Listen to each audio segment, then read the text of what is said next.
and we will continue to take action.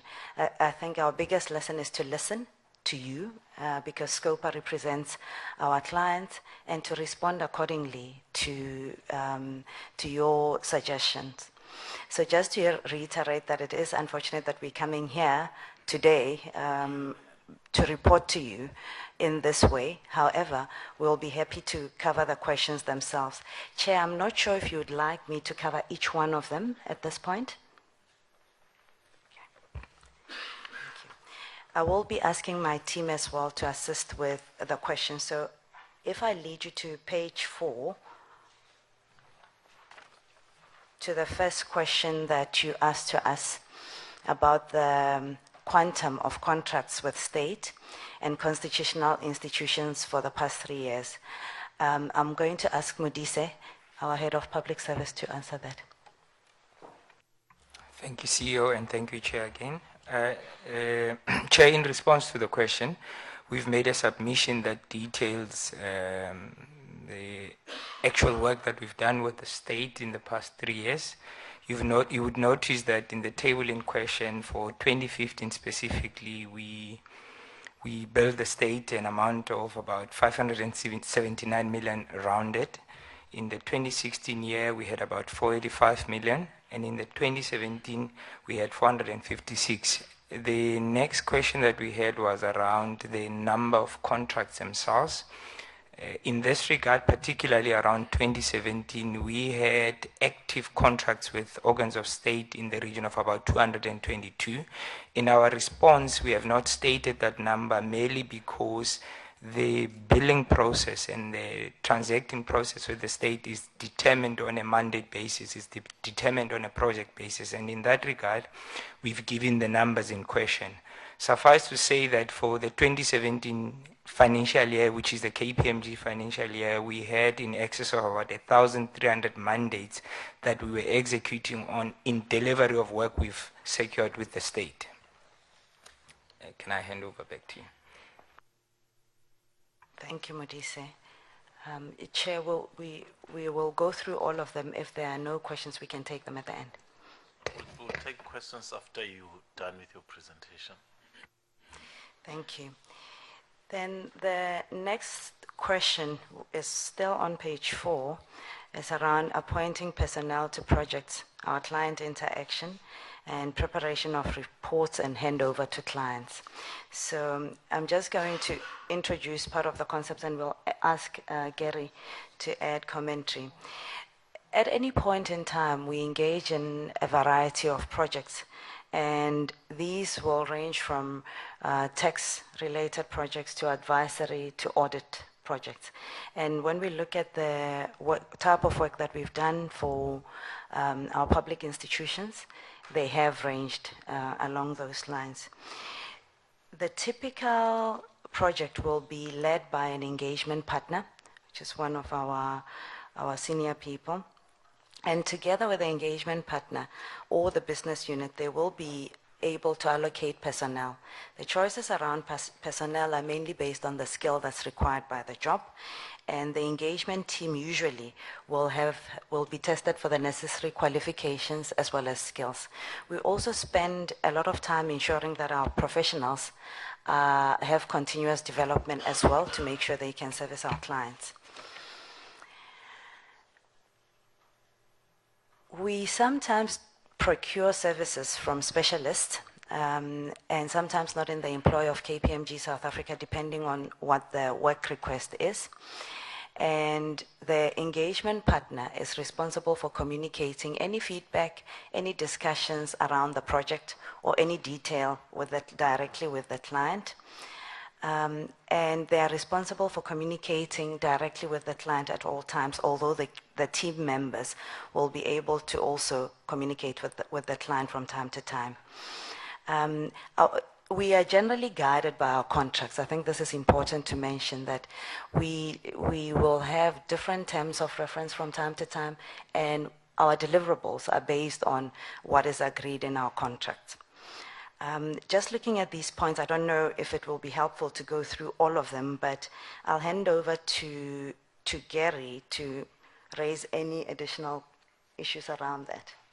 Sure.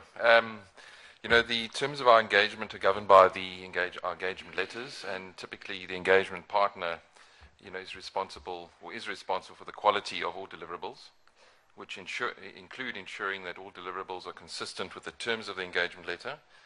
He is responsible, or she is responsible, for reviewing and approving significant deliverables prior to their delivery to the client, and preparing deliverables that are in accordance with KPMG's policies, procedures, professional standards, and legal and regulatory requirements. Where engagements are allocated or considered to be high risk, our policies require the appointment of a second reviewing partner who is required to review the final deliverable and to consult on any significant or high risk issues. Typically, engagement deliverables are usually restricted to clients and any other parties specifically identified in our engagement terms, and these are subject to caveats and other restrictions as relevant in the circumstances. Okay, then if we go to the next question, that's on page 6. KPMG South Africa's understanding of the practical legal implication of declaring a report final and handing it over to clients. So the issuing of reports, whether in draft or final form, is regulated by client requests on specific contracts. The value and significance of a report, whether in draft or final form, differs from case to case depending on the type of service being offered. In some cases, the value of the work lies in the production of the final report. In others, the value of the work lies in the services themselves, with a report merely standing as a summary or description of the work performed. This is an important differential to understand, because in the area of forensic services, the question whether KPMG South Africa will produce a report, whether in draft or final form, or any particular piece of work, depends on what has been agreed with the client and will be subject to specific client requests according to the provisions of the terms of engagement. KPMG South Africa places a duty on all engagement leaders to employ skill and diligence in reviewing the work product before it's delivered to our clients. It is the duty of the engagement partner to ensure the quality, as already mentioned by Gary. Now, work from time to time is selected as part of our quality performance reviews, and the final work product is reviewed together with the working papers. This is usually done by a separate partner who has not been involved in the work. This form of review can also be done by our international colleagues to ensure that standards have been met. If for any reason we receive information suggesting the work that has been done for clients does not meet standards, we will consider the information and, if appropriate, deal with it by way of review of the work performed.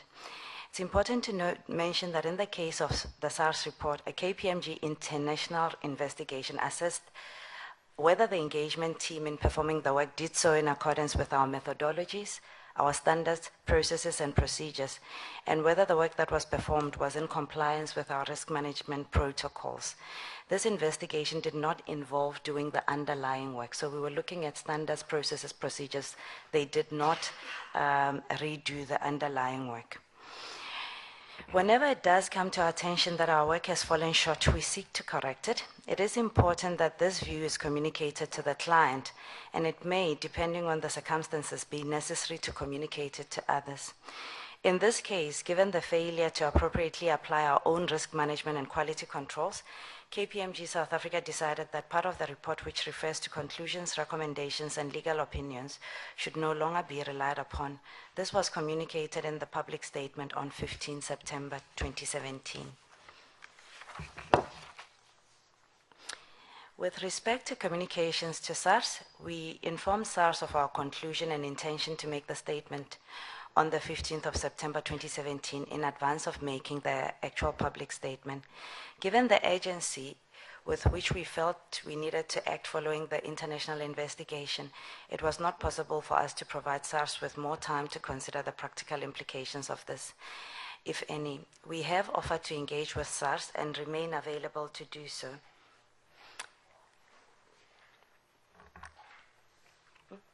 All right, I think the next question relates to how KPMG South Africa bills its clients, which are billed in terms of the agreed engagement letters and contracts with clients, which is largely The timing of the invoice is largely determined by the nature of the project or work to be done. When dealing with short-term or less complex projects, invoices are presented on a milestone basis, and when specific deliverables are handed over to the client. With longer-term projects or more complex projects, that's subject to specific terms agreed with our clients, which are typically on a monthly basis or at other appropriate intervals. Okay. Thank you. The next question was the one that referred to paragraph 6.2, and I'll read through it. It said, how was this followed in the instance of KPMG South Africa's work in the Program Management Office of the IFMS at National Treasury?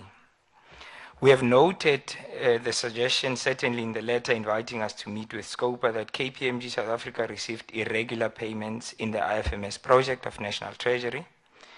From our perspective, we do not believe that there is any basis at all for the suggestion that any payment made to KPMG South Africa in that project was irregular.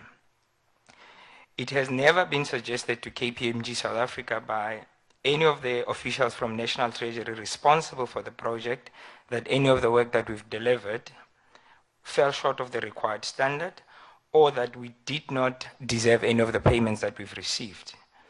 Also, the invoices supporting the invoices and the supporting documents to what we've billed to National Treasury has been subject to inspection and interrogation by the officials in question. So from our perspective, we remain confident that the invoices that we've issued were supported accordingly. The invoices that we've issued were in accordance with the contracts that we've signed. The invoices that we issued were managed in the context of project governance structures agreed to with the client. And Chairperson, I will reiterate just the last question that was asked around why should SCOPA have confidence in us. I've already mentioned that we work in a highly regulated profession, and this is important to us to comply to any regulations and to ensure that we cooperate with any such regulations, which we have been in conversation with our regulator and have committed to complying with any investigation. It's also important to reiterate that we do employ 3,400 professionals who serve the organization, and they serve the organization with distinction. In this case, we have had a few of our people erring. We acknowledge that, and we would like to assure you that we will continue to take strong action to be accountable for those failings that we've identified. And in that vein, we also support an independent inquiry to be established to ensure that if there's any further action that requires to be taken, we take that and open ourselves up to that scrutiny, because we believe it's important to rebuild public trust and to ensure that you as a recipient of our services can be rest assured that we will correct where we make mistakes, and that the majority of our people are really out there doing good work for the government and its institutions. Thank you. Right. You are done with presentation from your side. Okay. Thanks very much. Ross? Thank you, Chairperson, and thank you for the comprehensive reports in writing. I think that would assist us a lot, and thank you to you, Chairperson, for posing those questions in advance. It makes my job much easier. But first of all, I'd just like to, ma'am, to give you an idea why we are at SCOPA are so interested to talk to you. Primarily, we are the committee fighting corruption, and we look at all issues with regards to corruption, but we also look at issues to improve the quality of financial management in departments, and specifically in the state-owned entities. And we understand today that KPMG is definitely not regulated by SCOPA. We appreciate you coming here, and we appreciate the openness and also your answering of the questions in writing.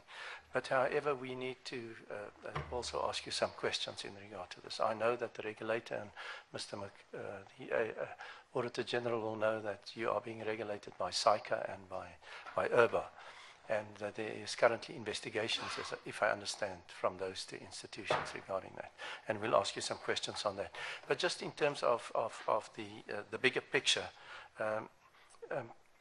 you have to play a substantive role in the financial management and security of state institutions through auditing, forensic investigation, asset management, and review.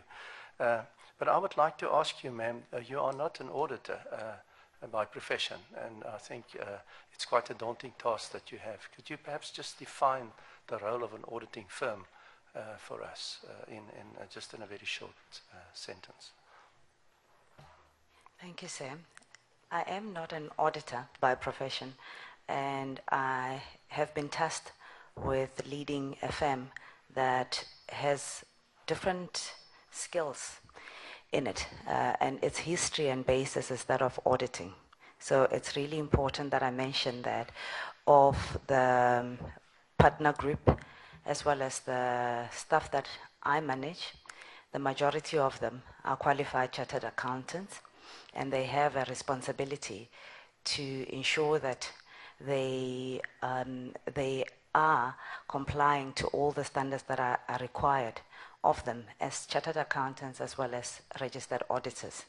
So whilst I'm not in the profession myself, I have spent collectively over 7 years working with my colleagues from the profession. I'm ensuring that there is a highly qualified leadership team that comes from an auditing base to ensure that we continue to stay relevant and we continue to ensure our compliance to any auditing standards. And this is why if I'm flanked by our acting board chairperson, Gary, who's an auditor himself, and Modise, who's introduced himself as a chartered accountant. So that, I don't know if that is an adequate answer. Thank you very much. Yes, just in terms of the regulation, I think the audit fees are regulated, but in terms of your consulting role in KPMG, it's mainly unregulated. Do you agree with that? In terms of the fees and in terms of consulting, it's not regulated as strictly in terms of the function that you have as a consultant also to your clients. Advancing business opportunities, perhaps furthering the client's interest. Is it regulated or is it not regulated in terms of the consulting? In terms of the consulting, the work that is done is really assessed from the basis of the amount of time required and the effort that is required. That's how it's generally calculated. There isn't any fee regulation that I'm aware of. However, we calculate the effort that's required to complete a piece of work. What percentage of your work is in terms of the consulting appropriate? Let me clarify the question. Are you wanting to know the... Yes, I know. You have you have forensic investigations, you have the audit function, and then you have consulting. In terms of consulting, in terms of percentage of the allocation of work from the state and state departments, can you give me an indication as a guide to consulting? Percentage. Just an indication. Yeah, I can answer the question. Broadly speaking, advisory type of work constitutes almost 40% of our business. You asked the question earlier on about whether are we regulate, is the non-audit services regulated or not? To a large extent, yes. But having said that, KPMG as a firm itself has got its own processes to manage the brand, processes to position the brand in the market. And key to that is the process around risk management processes. And in that regard, we do have engagements within the non-audit services that get selected as part of our QP process. Yes.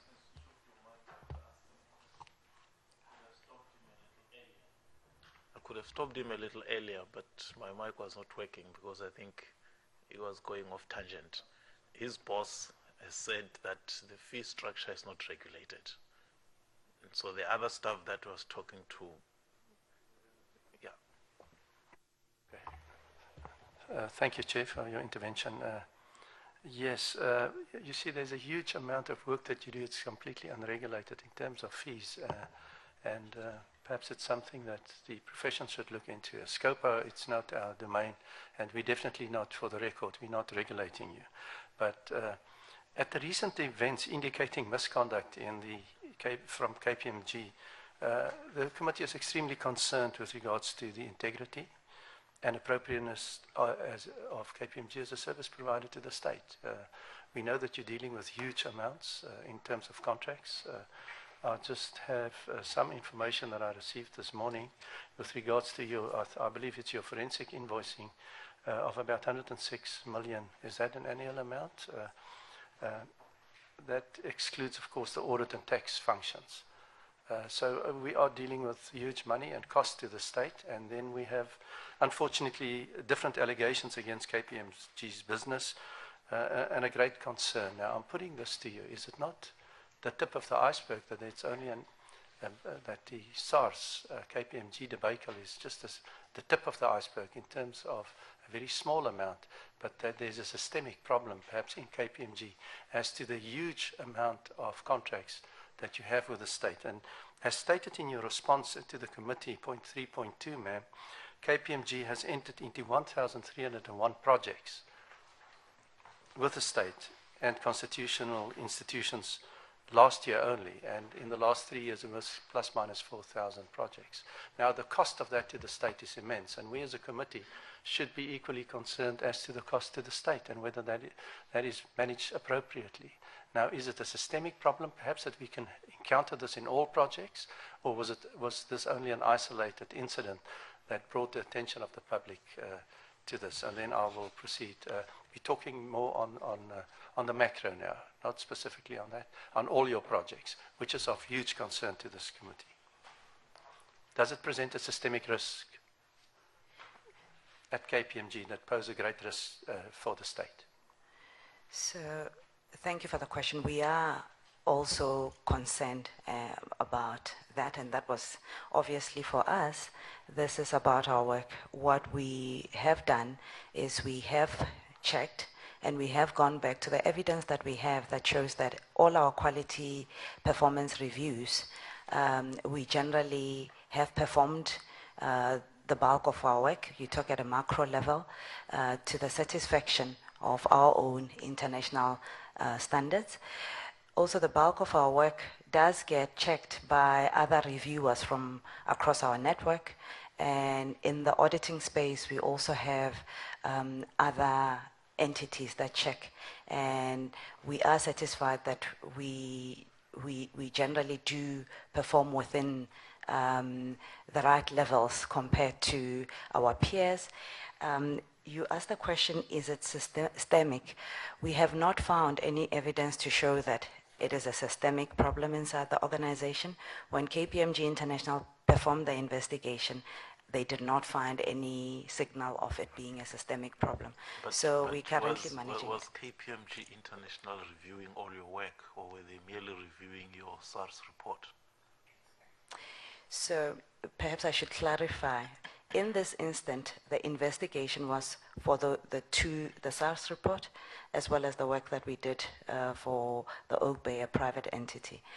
However, on an annual basis, we do have quality reviews on our work, because the question was around the macro systemic issues. No, that's fine. It's just that your response said when KPMG International investigated, they did not find any systemic. Now, for them not to find any systemic issues, it means they must have reviewed almost everything. But if only they only dealt with those two, then your response does not as yet talk to his question. So, Chair, perhaps to clarify, on an annual basis, we do get reviewed. No, that's fine. Let me revert back to him, because this very two were also part of these annual reviews. And in those annual reviews, they were never picked up until there was an investigation by KPMG International. Continue. Chair, and perhaps I can come in here to assist with perhaps requests to you, and it's only a request, and I hope that perhaps you will comply with the request. And I'd just like to remind you, we're not your regulator, but considering that KPMG has entered into 3,948 contracts over the last 3 years with the state and constitutional institutions, I wonder if an isolated approach will identify or rectify any systemic issues. And perhaps if we can request schedules from you with regards to lists and details, as far as you can provide to this committee, with regards to contracts entered between KPMG and the state, the current contracts, we would like to have the current contracts. We would like to know, perhaps in the last 3 years, some of the issues that you could identify, and perhaps going forward, the contracts currently tendered for.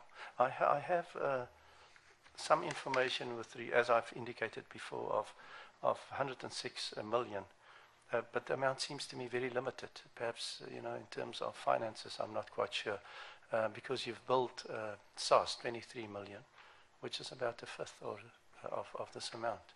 106, I'm not sure about the amounts that you build, but perhaps if you can give, and you don't have to answer it, I think it's confidential information, but if you would like to do it in writing, we can also accept. But just to guide us in terms of our request, to make sure that there's no looting of the state funds, which is our primary function of SCOPA, to ensure that the public funds paid per invoice is, at least there's value for money, that the expenditure of the state is well spent. I think that's where SCOPA comes in, that we prevent irregular expenditure.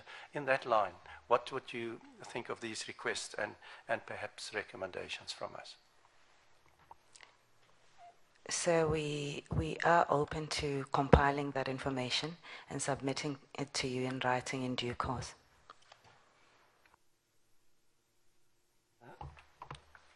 Thank you, Chair. Then, with regards to the inquiry that you've welcomed, we know about the inquiry from SAICA and IRBA. Are you having any what are you proposing in terms, if you say you would welcome an independent inquiry, and what perhaps is the progress from your side in initiating such an inquiry? Is there any? So what we propose is an independent inquiry led by a lead figure in the legal fraternity. It is our desire to provide assurance to yourselves and our other clients, as well as the South African public, that the work done by international, as well as any other issues that may arise, will be fully dealt with. By independent, you mean independent to KPMG management, or you mean independent to SAICA and even the regulatory body? So with independent, we're implying independent to KPMG and KPMG International, because we've already had that done. IRBA is also continuing with an investigation that they're doing, so we support that. All right. Okay, yeah. That's fine.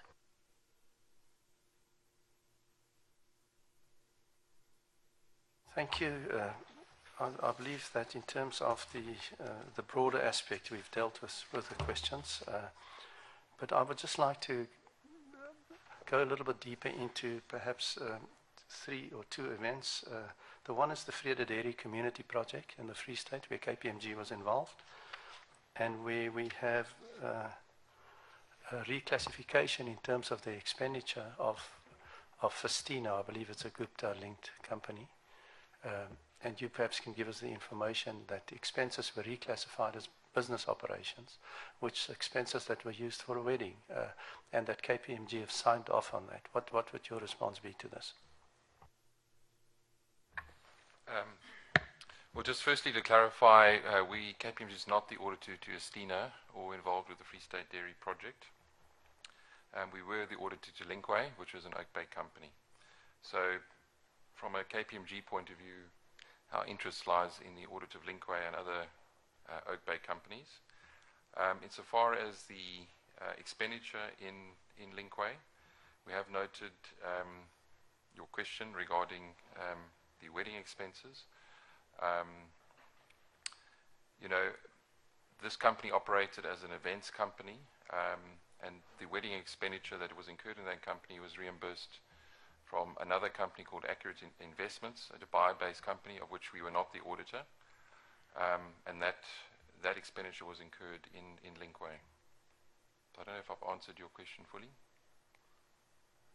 No, you certainly did. But, you know, sometimes when you line up a whole list of companies, it's like shifting the blame from one company to the other and eventually finding a events company. But we'll look into that. I think you've answered my question. Then with regards to the substandard report on the SARS rogue unit investigation, I just have a few questions on that.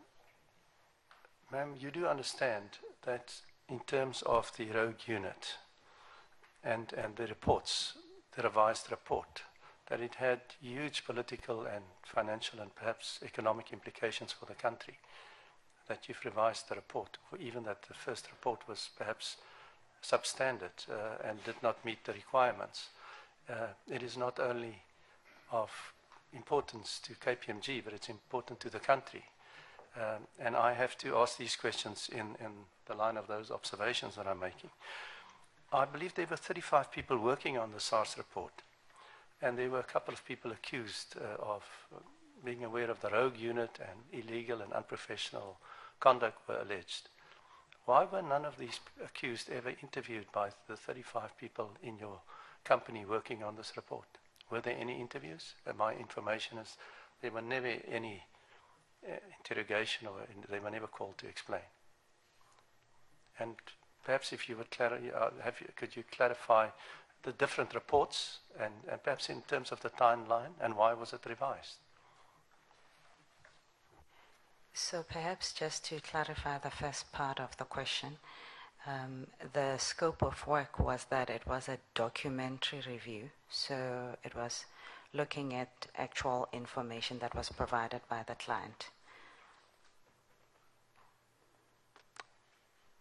And in terms of the different reports, we do generally provide draft reports to management in provision of our work, and from time to time there could be revisions or an ask for the scope to change, which is what happened in this case. So that was the reason why there were different reports submitted.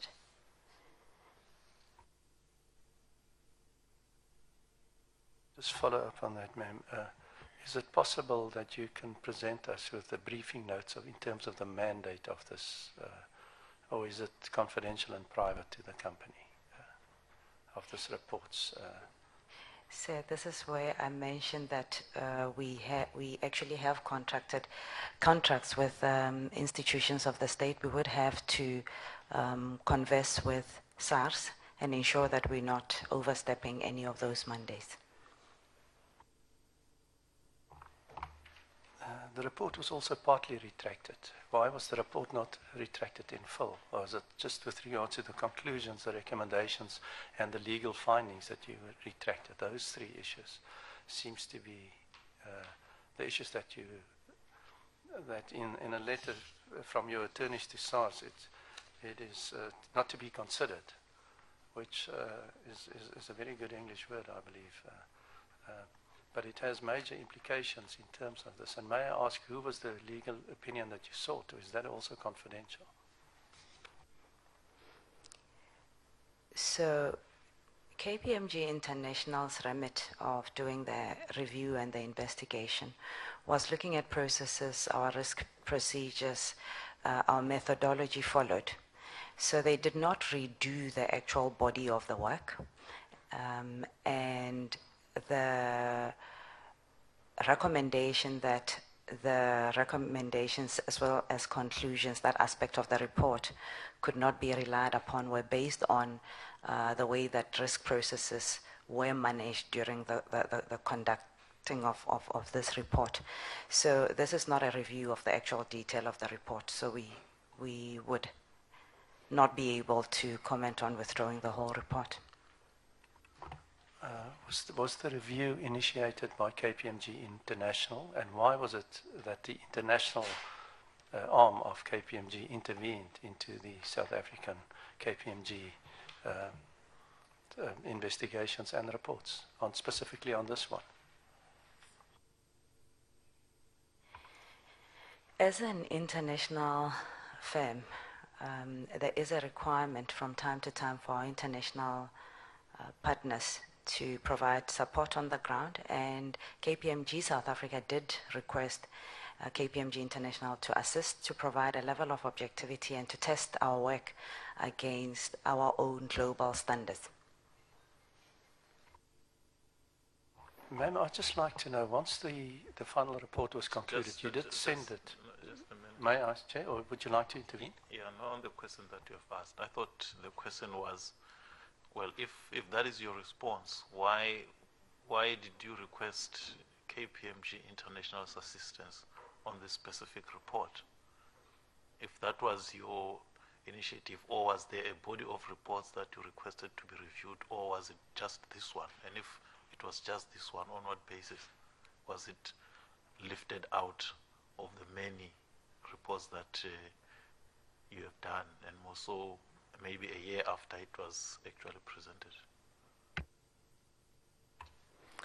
Thank you, Chair. The reason why we asked International was to look at two areas of work that we had done in the recent past that had been reviewed to some extent by the South African firm, and we wanted additional assurance on how the work was done. So it was a request to look at that. We do from time to time ask KPMG International to perform reviews, as I already mentioned.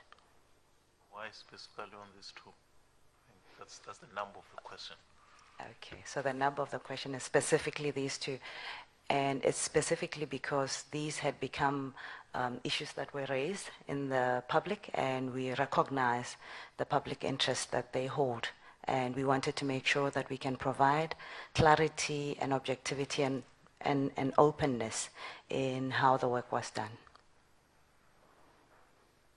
Imagine that from your risk management point of view, from probably the very word go, they should have been categorized as high risk and therefore entailed all manner of scrutiny, and not go after them as an afterthought.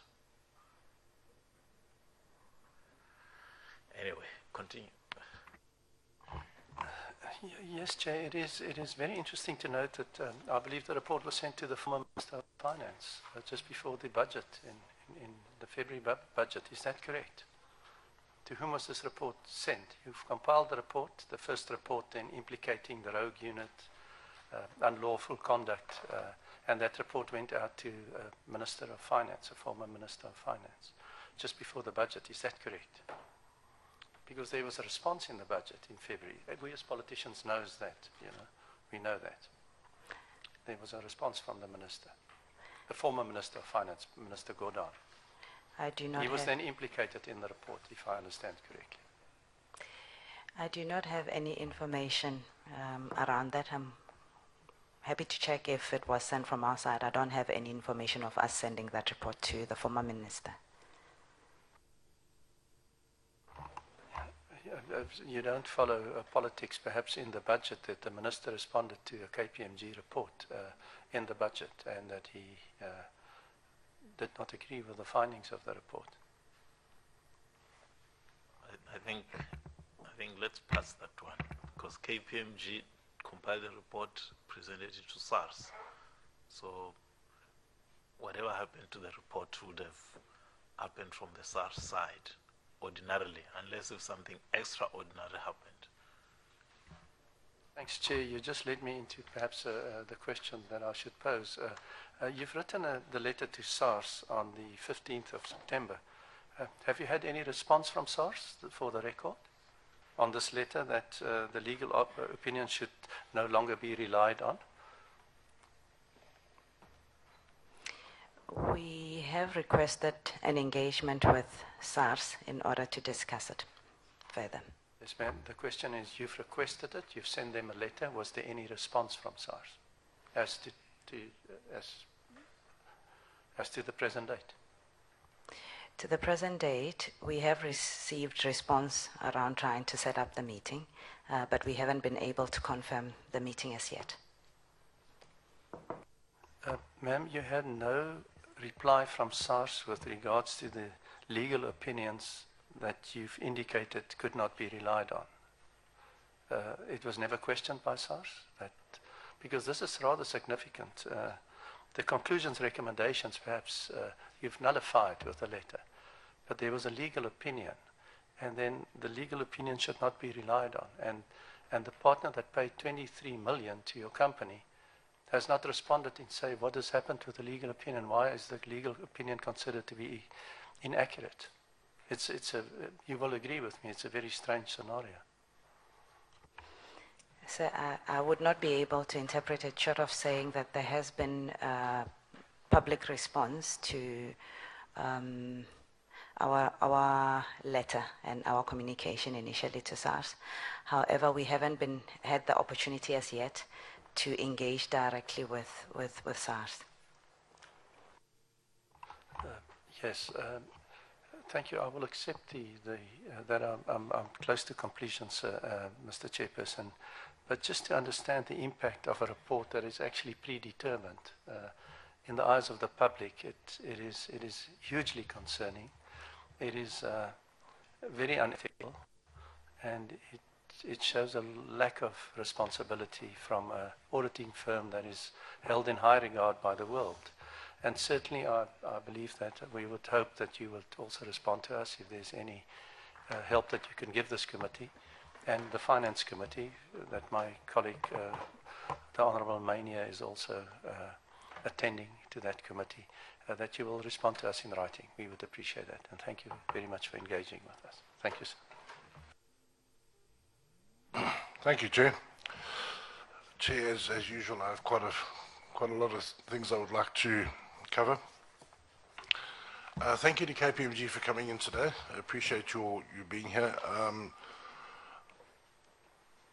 The style that we approach here is a conversation style, so we'll just go back and forth.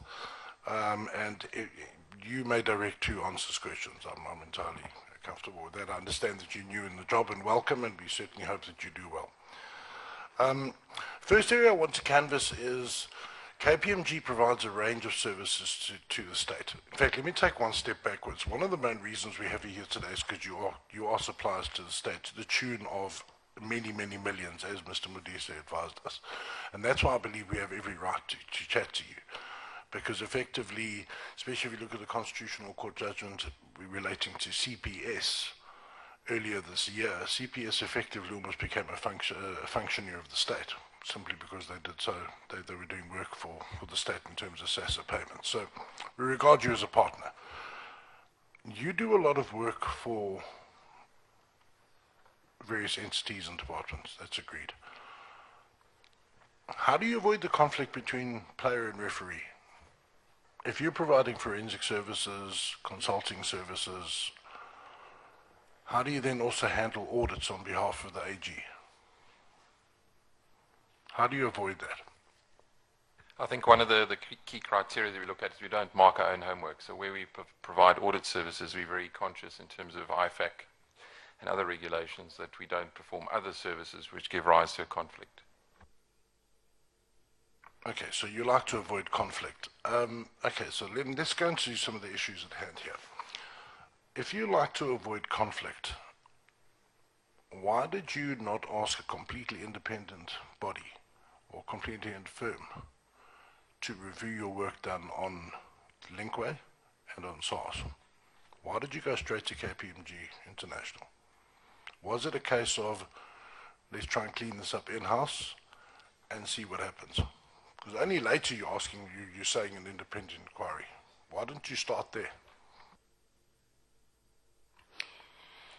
As a global member firm, one of the things that we do have an advantage of is people who are not working directly with us being able to check our work according to the standards and methodologies set by the firm globally.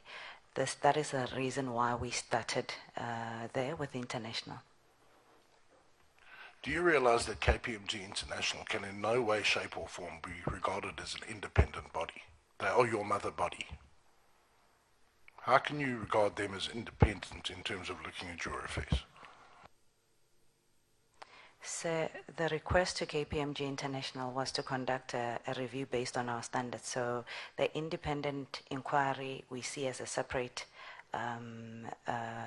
body with a different level of independence. International was My doing. question was, is why didn't you go there in the first place?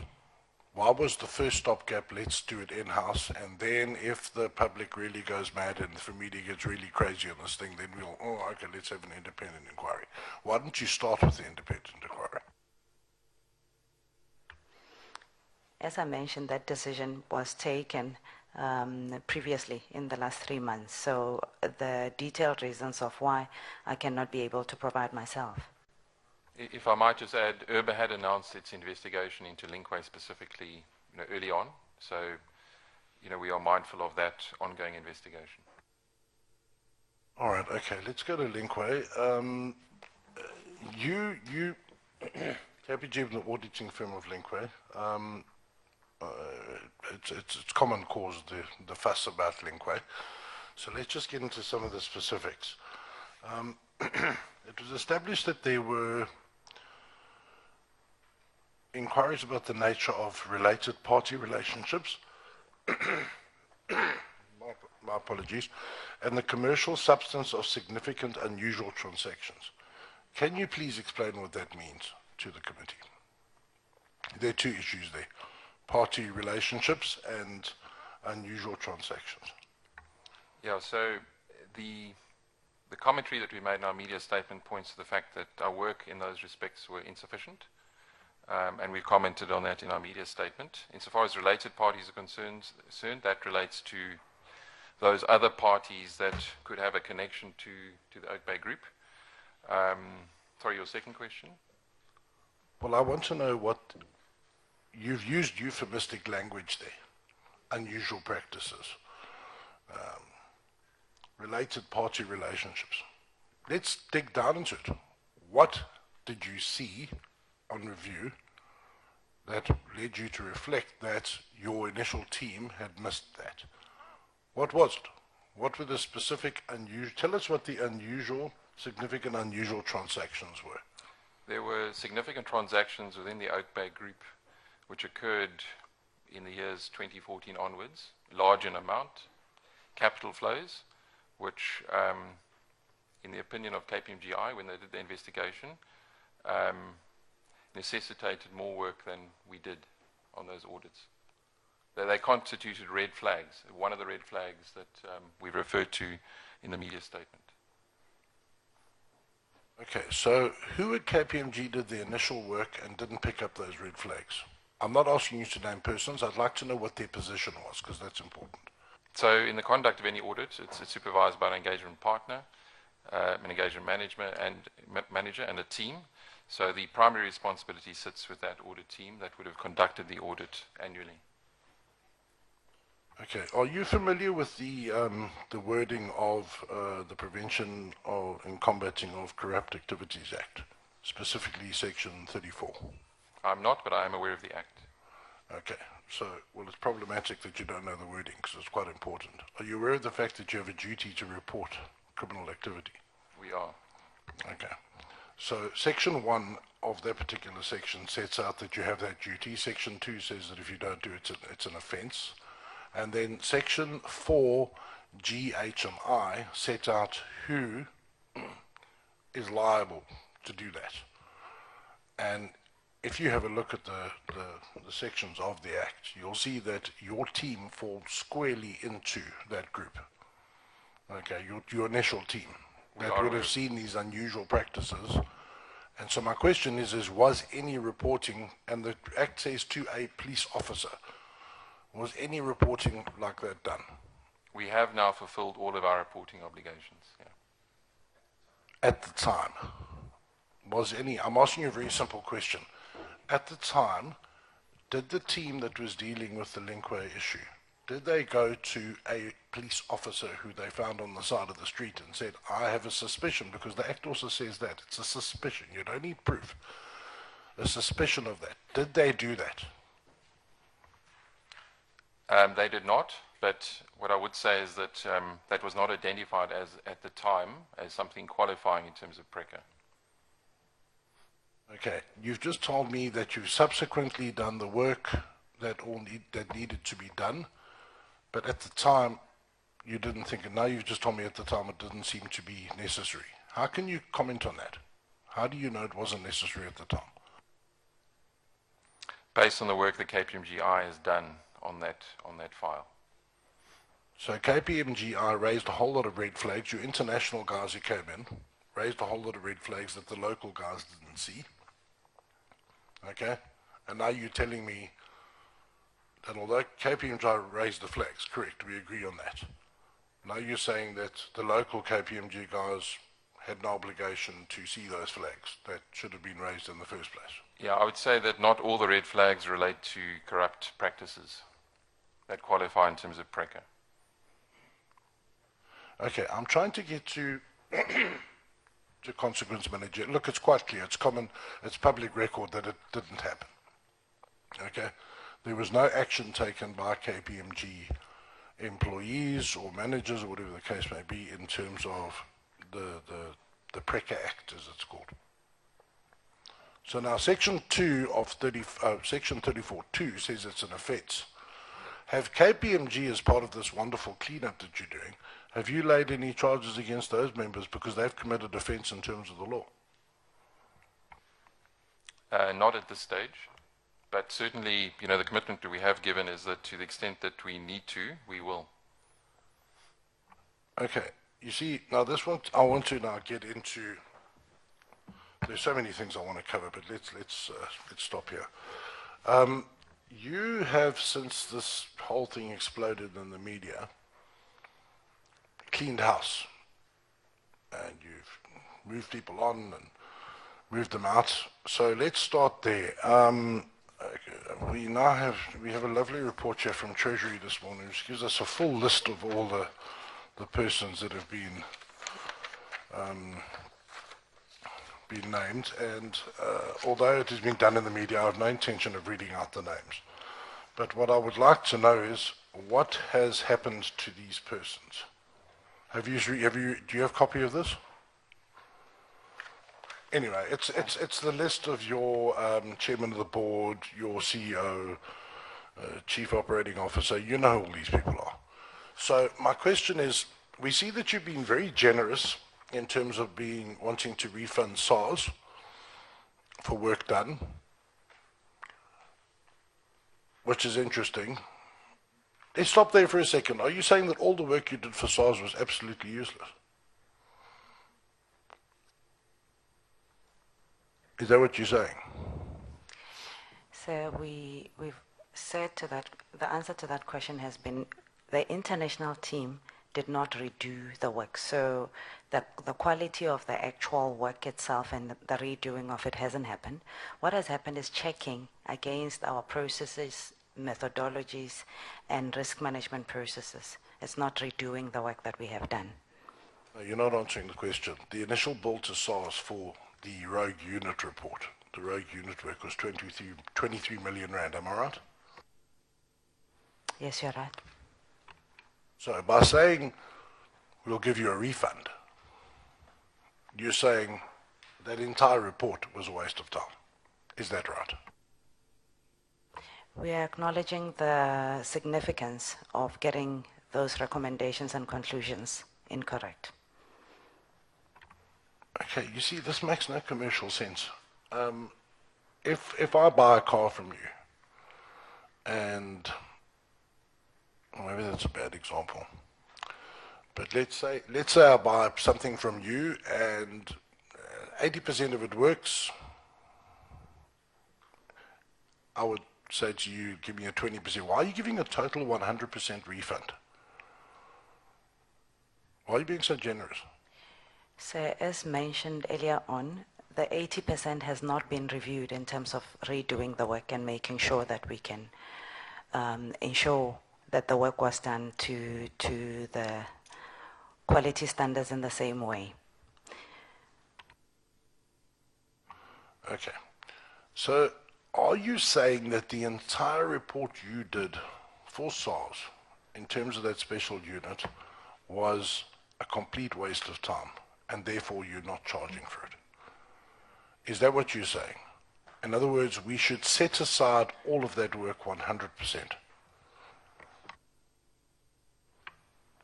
What we are saying is that the bulk of the work that was done was completed according to our processes. We don't have, at the moment, information that shows that the work in every single line, in every single report was checked. International didn't manage to do that. However, from a procedural and risk management process, Just a minute. So are you saying that your KPMG International only reviewed the conclusions, recommendations, and the legal opinion only, and as for the rest, they didn't? Or they did and found them to be correct, except those three elements that are withdrawn? Just to come in, Chair, thank you. The message that we're sending is that International reviewed our level of compliance against the methodologies we No, have, that's fine, policies but and processes. No, wait.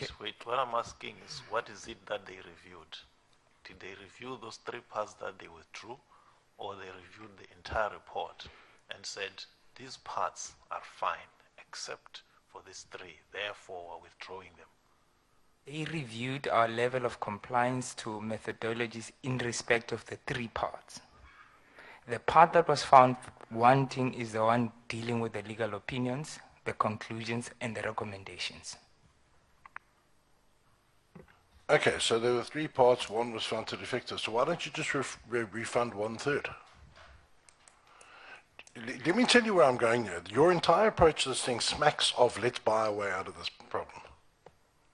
Okay? You're giving a full refund on work done. 23 million rand is a chunk of change. You also, in your report here, on your own version, giving 40 million rand to any charity that fights corruption. Okay? Why are you being so generous about this? Why are you issuing 63 million rands worth of your money out on this whole issue? And that begs the next question, is on the SARS investigation, and I come back to it again, is the entire report worthless? Because effectively what we've been asked to accept here is that we must just disregard that report. And my concern with that, so I've got two issues. You're being extremely generous, and that makes me suspicious. Okay? And then on the other side, you know, I used to do forensic investigations before I got involved in politics, and I know that in a particular job, there are going to be kernels of truth. There's going to be a body of evidence that collated, especially by people in the field, that have some evidentiary material to it. It's some truth to it. And it's very difficult to say, right, it's all rubbish, it's all completely useless. So my question is how much of that report is problematic and how much is actually very, very useful, and why are you giving a full refund on it? Okay, perhaps just to deal with both aspects. So the part that relates to conclusions and recommendations is the part that KPMG have indicated cannot be relied upon. The part that relates to the factual findings, which basically involved compilation of key findings from a documentary review of more than 850,000 emails, more than 1 million documents, which took place over 6 months, 30 people. So KPMG didn't re-perform that work. What they did do is look at the processes, the controls, KPMG's policies and procedures around how that was compiled. So based on that, they were satisfied there was no reason, in their view, to withdraw that aspect of the report, but certainly as it relates to the conclusions and recommendations, that part was indicated that could not be relied upon. So when we considered the sanction, given the impact of the media statement and the comment we've made in that regard, it was a view of the board and the leadership of our firm that we should refund the full fee, given the impact that has had. Okay. All right. Now, this was a little side alley we went down, so let's come back to the main point. The main point was I was making the issue about staff that worked on Linkway, and the same question can be asked is staff that worked on the SARS investigation, on the SARS work, were they I see that your KPMG International report states that no illegality was picked up by them. And I've pointed out before that they're not exactly independent, but be that as it may. They say that no illegality was picked up. The Act refers to a suspicion of illegality, the Prevention and Combating of Corrupt Activities Act. So, did any of the people that worked on the SARS investigation, did they take any actions in terms of PRECA?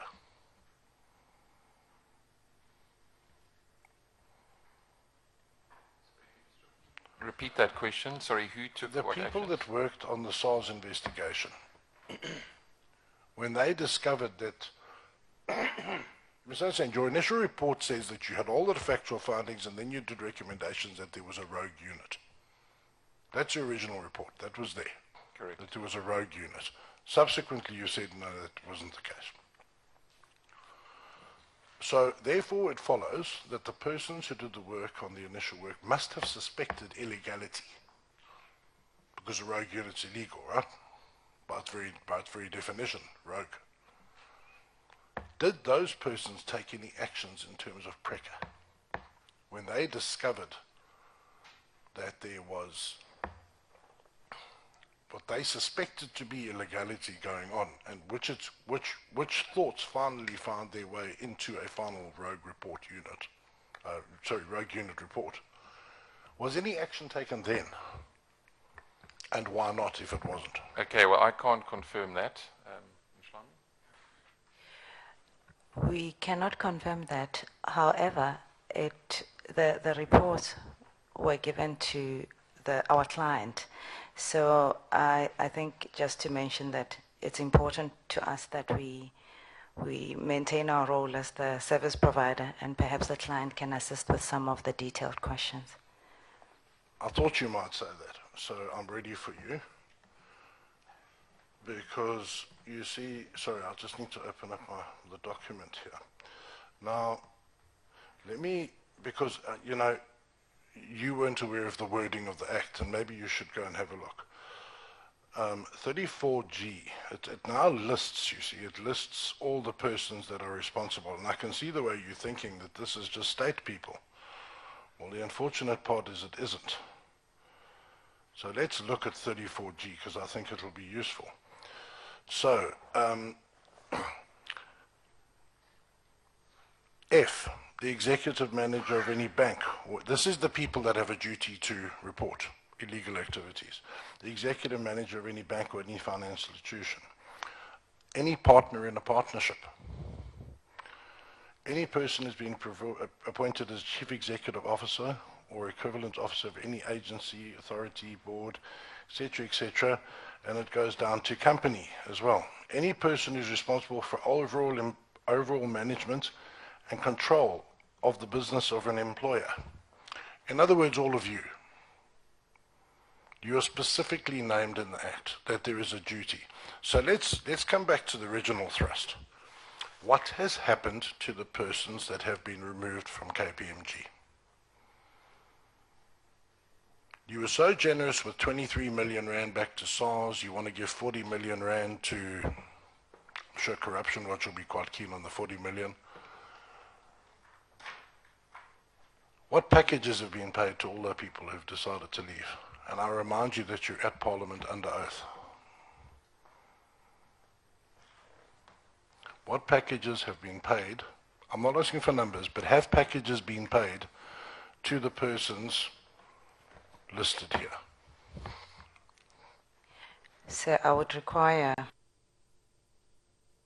had an employer-employee relationship with the individuals listed there. So I think his question requires a yes or no. Yes, they were given packages, or no, they were just fired. Let me assist you. This matter broke, and very, very quickly KPMG responded and said the following persons, and you listed them in the media, have exited the company. Now, we all know it was far too quick for disciplinaries to be handled. Far too quick. So, did these people resign on promise of a generous package? And is this just window dressing on behalf of KPMG?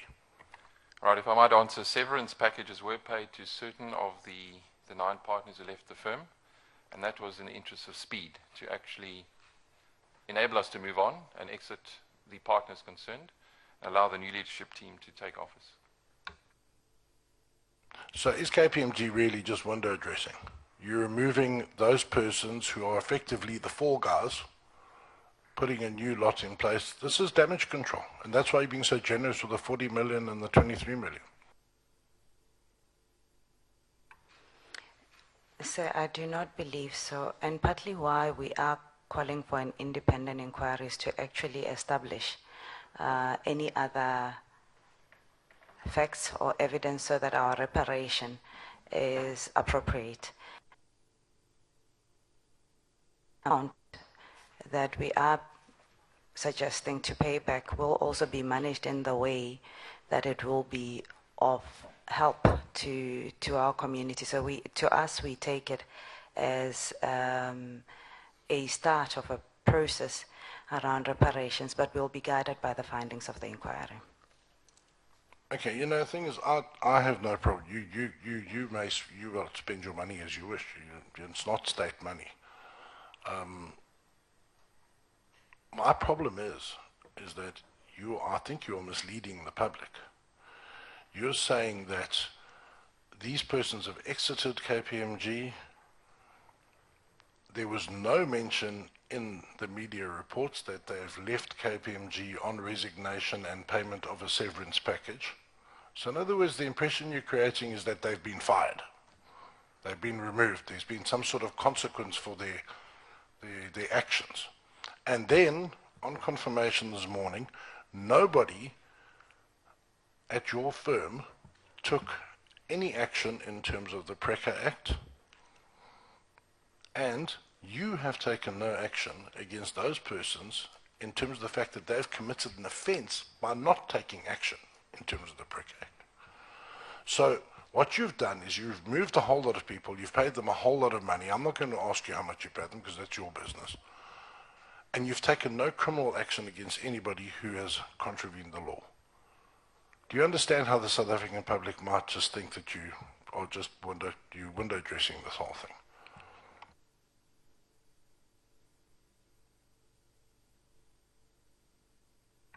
Yeah, I think we certainly take our reporting responsibilities very seriously as a firm.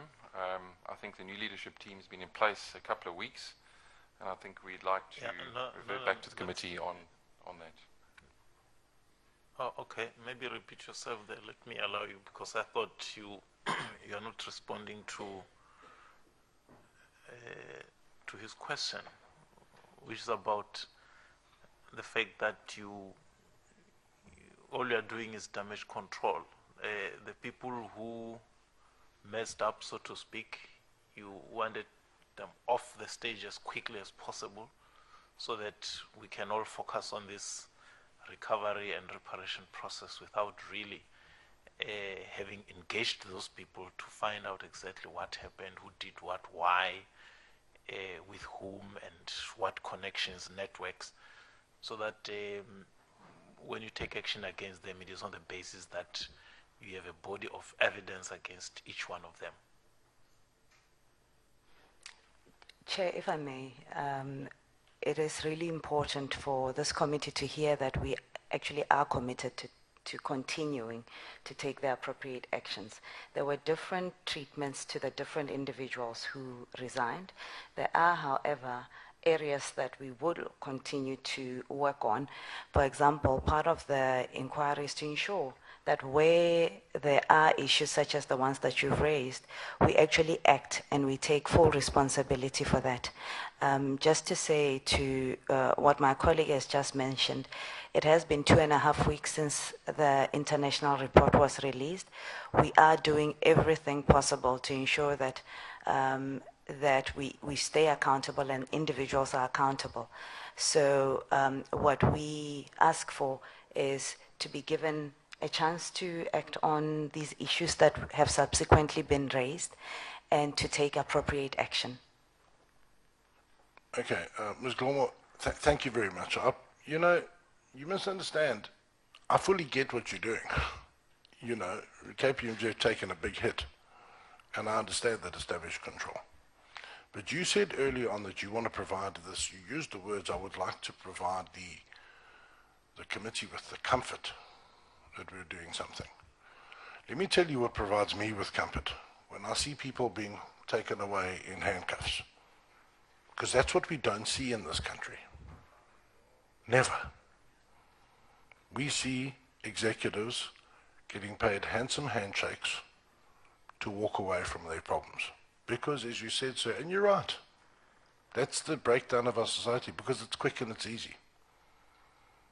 Now, the bottom line is you have people in your organization that if you go back, you will see that they had suspicion of corrupt activities, suspicion of legal, in both the Linkway matters and the SARS matters, and they didn't raise the flag. That is an offense. And then you need to look at who in your firm was aware that that was not done and didn't chase that up. That will start providing this committee, and I think the South African community, with the real comfort that KPMG want to do the right thing. I think if you want to use that as a starting point, that's where you get. Right, to carry on the SARS matter now, when are we going to get the service level agreement between SARS and KPMG? Because, you know, you went into, and I understand this well because I used to be in the industry, that letter of engagement is important. Because we're finding it very strange at this level that there was a letter of engagement, you did work, came up with a rogue unit report, which suddenly then was, no, that's all wrong, and here's a complete refund. So I'd like to know, we need to know the exact specifics of what the engagement was. The instruction was of SARS from Commissioner Moyani to yourselves in terms of the work that your forensic investigative staff or unit had to do. And let me correct you, that is very much documents that can be given to us. Because you were paid, okay, well, you're not being paid because you're getting a refund, but that is between the state entity and the KPMG. That's very much within our remit. So when can we get that document? And I believe that my colleagues have been asking for it for a while. When are we going to get that document? With respect, sir, I believe SCOPA can receive the document from SARS. However, we are willing to respond to that after the session. Do you have it here? No, So you can't tell me the bullet points? not at this Of point. what the instructions were, the terms of reference? Not at this point. Okay, all right. Then let's move on. Made so many notes here, so let's just go through this. Now, you've told us that you're cooperating with URBA. That's not what URBA says. URBA were here on Tuesday, as far as I know. They had an engagement with finance, and URBA used phrases to the effect of non-cooperative and getting information in bits and pieces. Can you respond, please? If I might respond, there were some discussions with URBA in the initial stages around jurisdiction, around what work papers were within URBA's jurisdiction, but that has now been resolved, and all documents have now, to my understanding, been provided, or in the process of being provided to URBA. So that was fixed since Tuesday. Sorry, you could just repeat Since that? Tuesday, that's been fixed. That has been fixed, yes. Okay, thank you. No, wait. Since Tuesday? Were they fixed yesterday? No, Because it's Thursday today. I have to correct that. We had a meeting with the CEO of URBA about a week ago, and some of these issues were raised. And since then, we've been working to ensure that all the documentations that were outstanding were submitted. Right, but what he's saying is that on Tuesday, just a day before yesterday, when they were in Parliament, they still said you are not cooperating. I think that's the number of his question. Despite those meetings and whatever you say has been corrected, whether after Tuesday or before Tuesday. I think that's the point is made. Chair, through you, my understanding is that the Linkway review started much earlier on, and there had been a number of conversations in between and documents outstanding. Since we went and had the face-to-face meeting and got an understanding of their requests, we have been clearing that backlog. So. Well, look, I don't know whether it is possible for you to say, no, everybody is mistaken. It's not true what they're saying. We are cooperating. I think that's all there should be to it. Otherwise, any long explanation does not answer to the fact that a day before yesterday they said KPMG is not cooperating as fully as it should. And I think it is only fair from our side to raise it with you, to say, well, this is what they're saying. Well, we don't know what the truth is. Well, perhaps just to re-emphasize, there were discussions with URBA around jurisdiction, around certain of the documents that they were seeking to obtain. In our view, you had problem with certain documents that they needed. That's right, which we believed at the time didn't fall within the scope of URBA's Has that request changed? as a regulator. Has that changed? We've decided to be pragmatic and provide all documents So requested. initially you were not that pragmatic. Well, we were concerned about setting a precedent where documents were being requested which were outside the scope of URBA. Okay. All right. Continue. It's interesting you speak about setting a precedent. On page 4 of your answers, top paragraph, last line, are you with me? Page 4, top of page 4.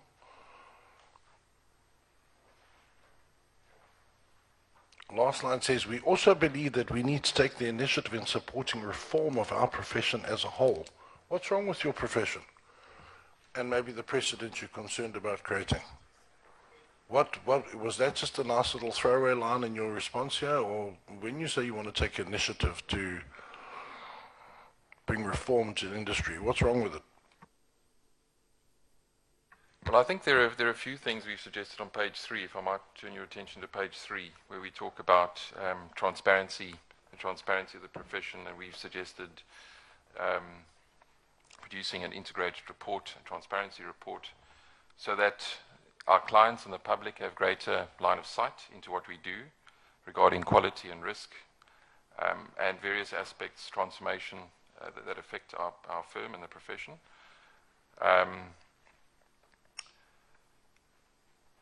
Yeah, I don't have much more to add. We've also made suggestions on page 4 around enhancing governance within our firm, where we separate, we appoint an independent board, or certainly members, independent directors onto our board, which would be leading the market in terms of how the firms are currently governed. Okay, so you talk about transforming the industry as bringing reform to the industry as a whole, I think is the word, yes. Reform of our profession as a whole. And when you took the microphone with alacrity, I thought you were going to give us a whole long list, and you gave us one thing, and it refers to transparency. Are you saying that your profession is murky and opaque, and people don't know what's going on? Because you must understand, we're very concerned. We partner with you and other big auditing firms to help our institutions do their work. Are you telling us that your industry is not transparent? It's very concerning. Well, certainly, if you take the UK as an example, the regulators and the firms are more transparent in terms of the provision of transparency reports and disclosure of findings on quality reviews, and that's something that takes place in the UK by way of example, and certainly something we support. What would that transparency entail that they do in the UK that we don't do here? Sort of making public findings on all quality reviews that take place by a regulator. So you'll find all the firms are subject to documents that are made public around those findings, and the firms, produce transparency reports which talk to, how risk is managed, and certainly in our environment, how we manage issues like transformation in our business and quality in the firm. Don't you already do that in your annual reports, and don't your findings on state entities appear in the AG reports? Well, certainly not as a firm as a whole, as it relates to all sectors in which we operate.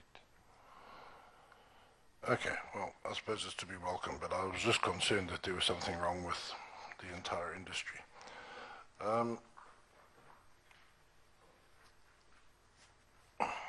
Now, that brings me to my next question. At the bottom of page 3, 2.11.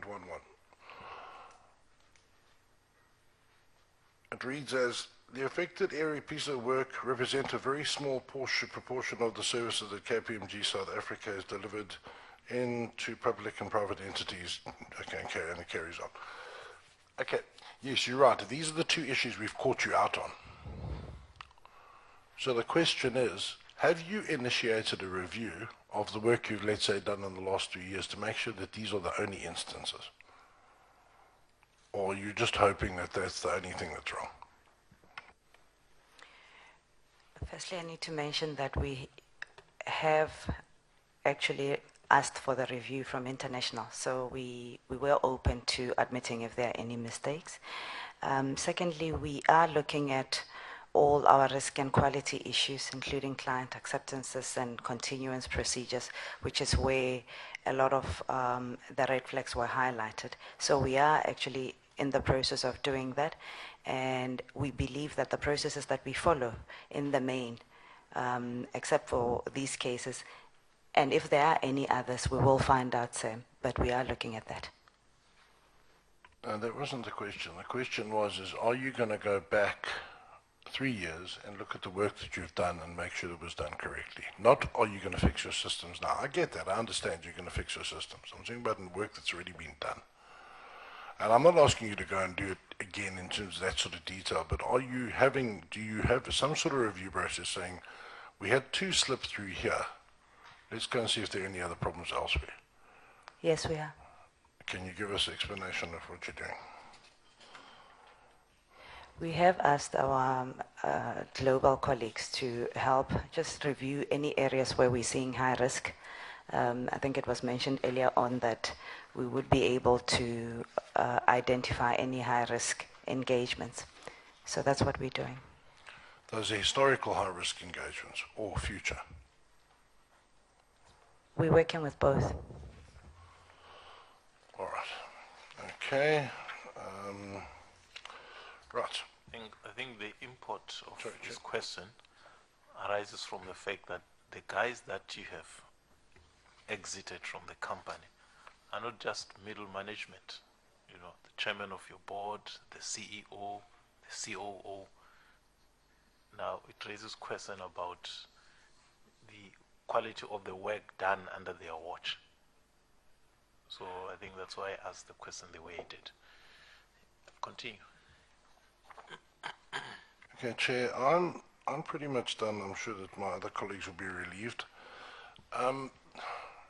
But there are certain things that we can't just leave here. The rogue unit report is still a concern. And you know, SCOPA must leave that to our finance colleagues to deal with. But the issue that must be placed on record is that a group of your people conducted a report at SARS and said there's a rogue unit. And now suddenly we're saying there isn't one. Now the truth's got to lie somewhere in between. And I would like to see KPMG being open as SARS and saying we would like to conduct interviews of all the people that worked on that particular report and ask them, why did you believe there's a rogue report, a rogue unit? In order to establish 2 things. Number 1, there either is one, or number 2, it's a complete fabrication. And then to see if there's an establishment, a link between that and the engagement instructions.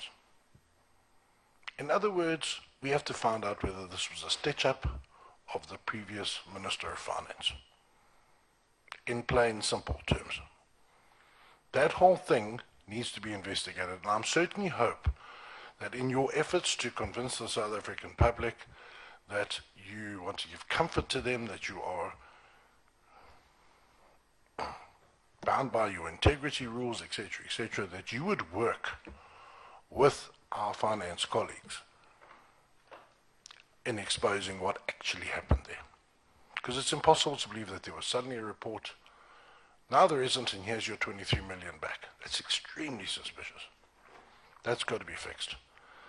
Then I would like to ask you, please, make sure that some sort of criminal sanction is followed in terms of PRECA and who didn't report to PRECA. When we see that sort of sanction, as opposed to executives walking out with bulging pockets, then you start to give comfort to the citizens of our country, but not before. Chair, that's all from me for now. Thank you. Okay, thank you. Mania? Yeah, I'll give it to you. Thank you, Chairperson. I mean, I think if I summarized, I simply I'm not convinced by KPMG South Africa's damage control. It's a combination of a mea culpa, which is not convincing, golden handshakes, an internal investigation, and most importantly, it's premised on a few bad apples premise. My hypothesis, and I mean we'll be digging into this in the days and weeks that come, is that there's in fact a systemic problem, or was a systemic problem at KPMG South Africa, and that there's now a question about work that was done in the past 3 years, work that is currently being conducted, and also future work. Because based on KPMG International's findings, we cannot be certain until your independent investigation is complete that in fact the work done by KPMG was not tainted by corruption or illegal activities. And I'm going to come back to this point. Let me start with the SARS rogue unit, which members of the Finance Committee have a special interest in. My first question to you is, what is the name of the partner or senior executive that authorized the extension of the mandate? The name of the partner was Johan van der Walt. Thank you.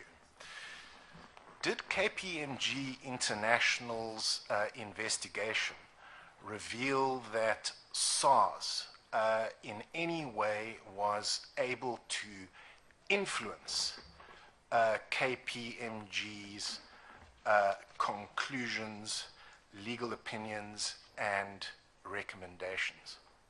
To our knowledge, that was not established. Then you have withdrawn certain sections of the report, certain conclusions. I'd like you to, and there's now uncertainty about exactly which conclusions and recommendations have been withdrawn. So I'd like to read you 6 statements, and I'd like you to tell me whether these conclusions could be, to use the terms of your lawyers, whether these conclusions can be relied upon or whether they cannot be relied upon. First, a covert and rogue intelligence unit in contravention of the rule of law was established in SARS. Can that statement be relied upon or can it not be relied upon? I think we've reported that it cannot be relied upon, as we did not have the legal expertise to form that view. Thank you. We found no evidence that the Minister of Finance knew about the existence of the unit in SARS. Can that statement be relied upon or can it not be relied upon?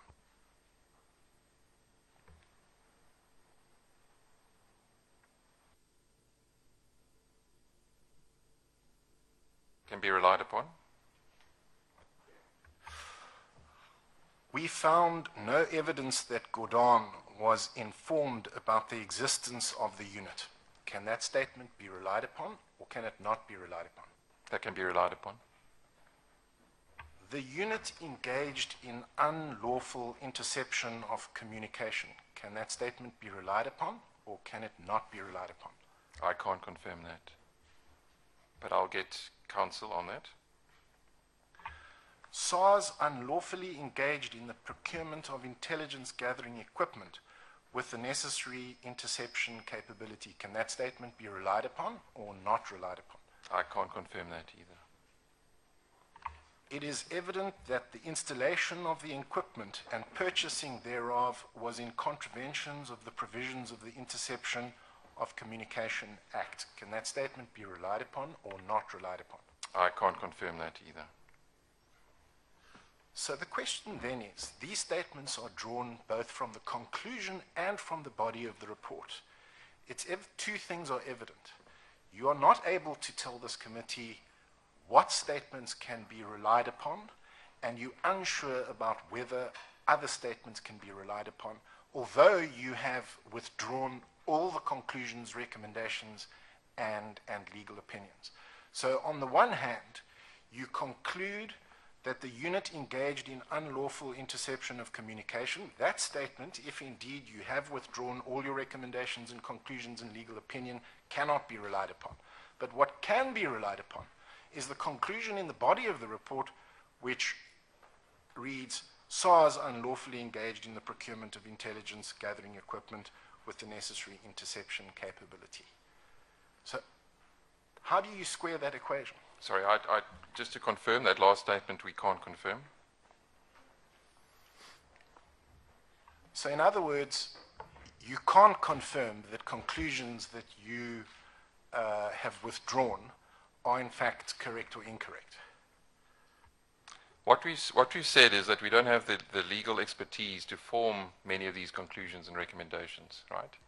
And we don't have the evidence to support that, so we are withdrawing that section that relates to the expression of those recommendations in our report.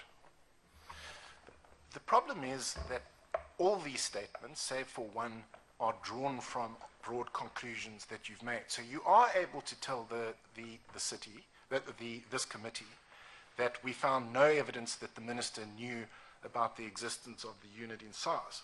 But you are not able to confirm that you're finding that the unit engaged in unlawful interception of communication cannot be relied upon. It doesn't appear to me that KPMG South Africa really understands what it's saying or what conclusions it has or has not withdrawn. So if I may, the initial scope of what we were asked to do was in the body of work, and I think we have mentioned that.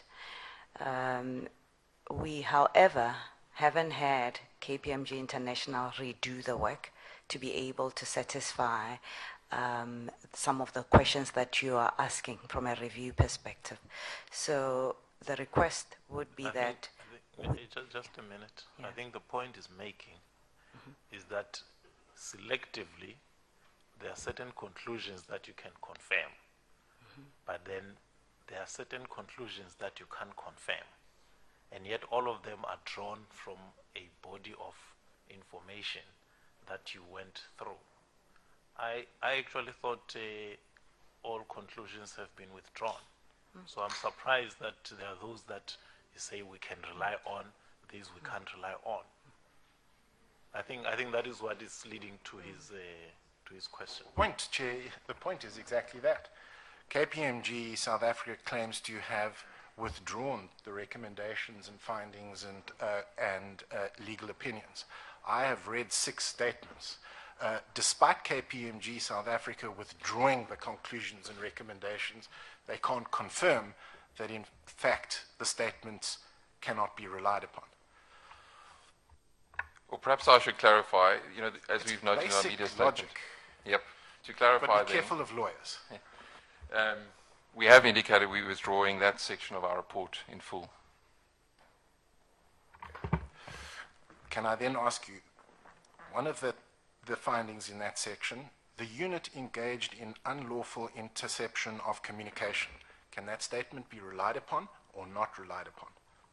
Perhaps just to reconfirm, we're withdrawing that front section of the report that relates to recommendations and conclusions. I'll read it again. The unit engaged in unlawful interception of communication.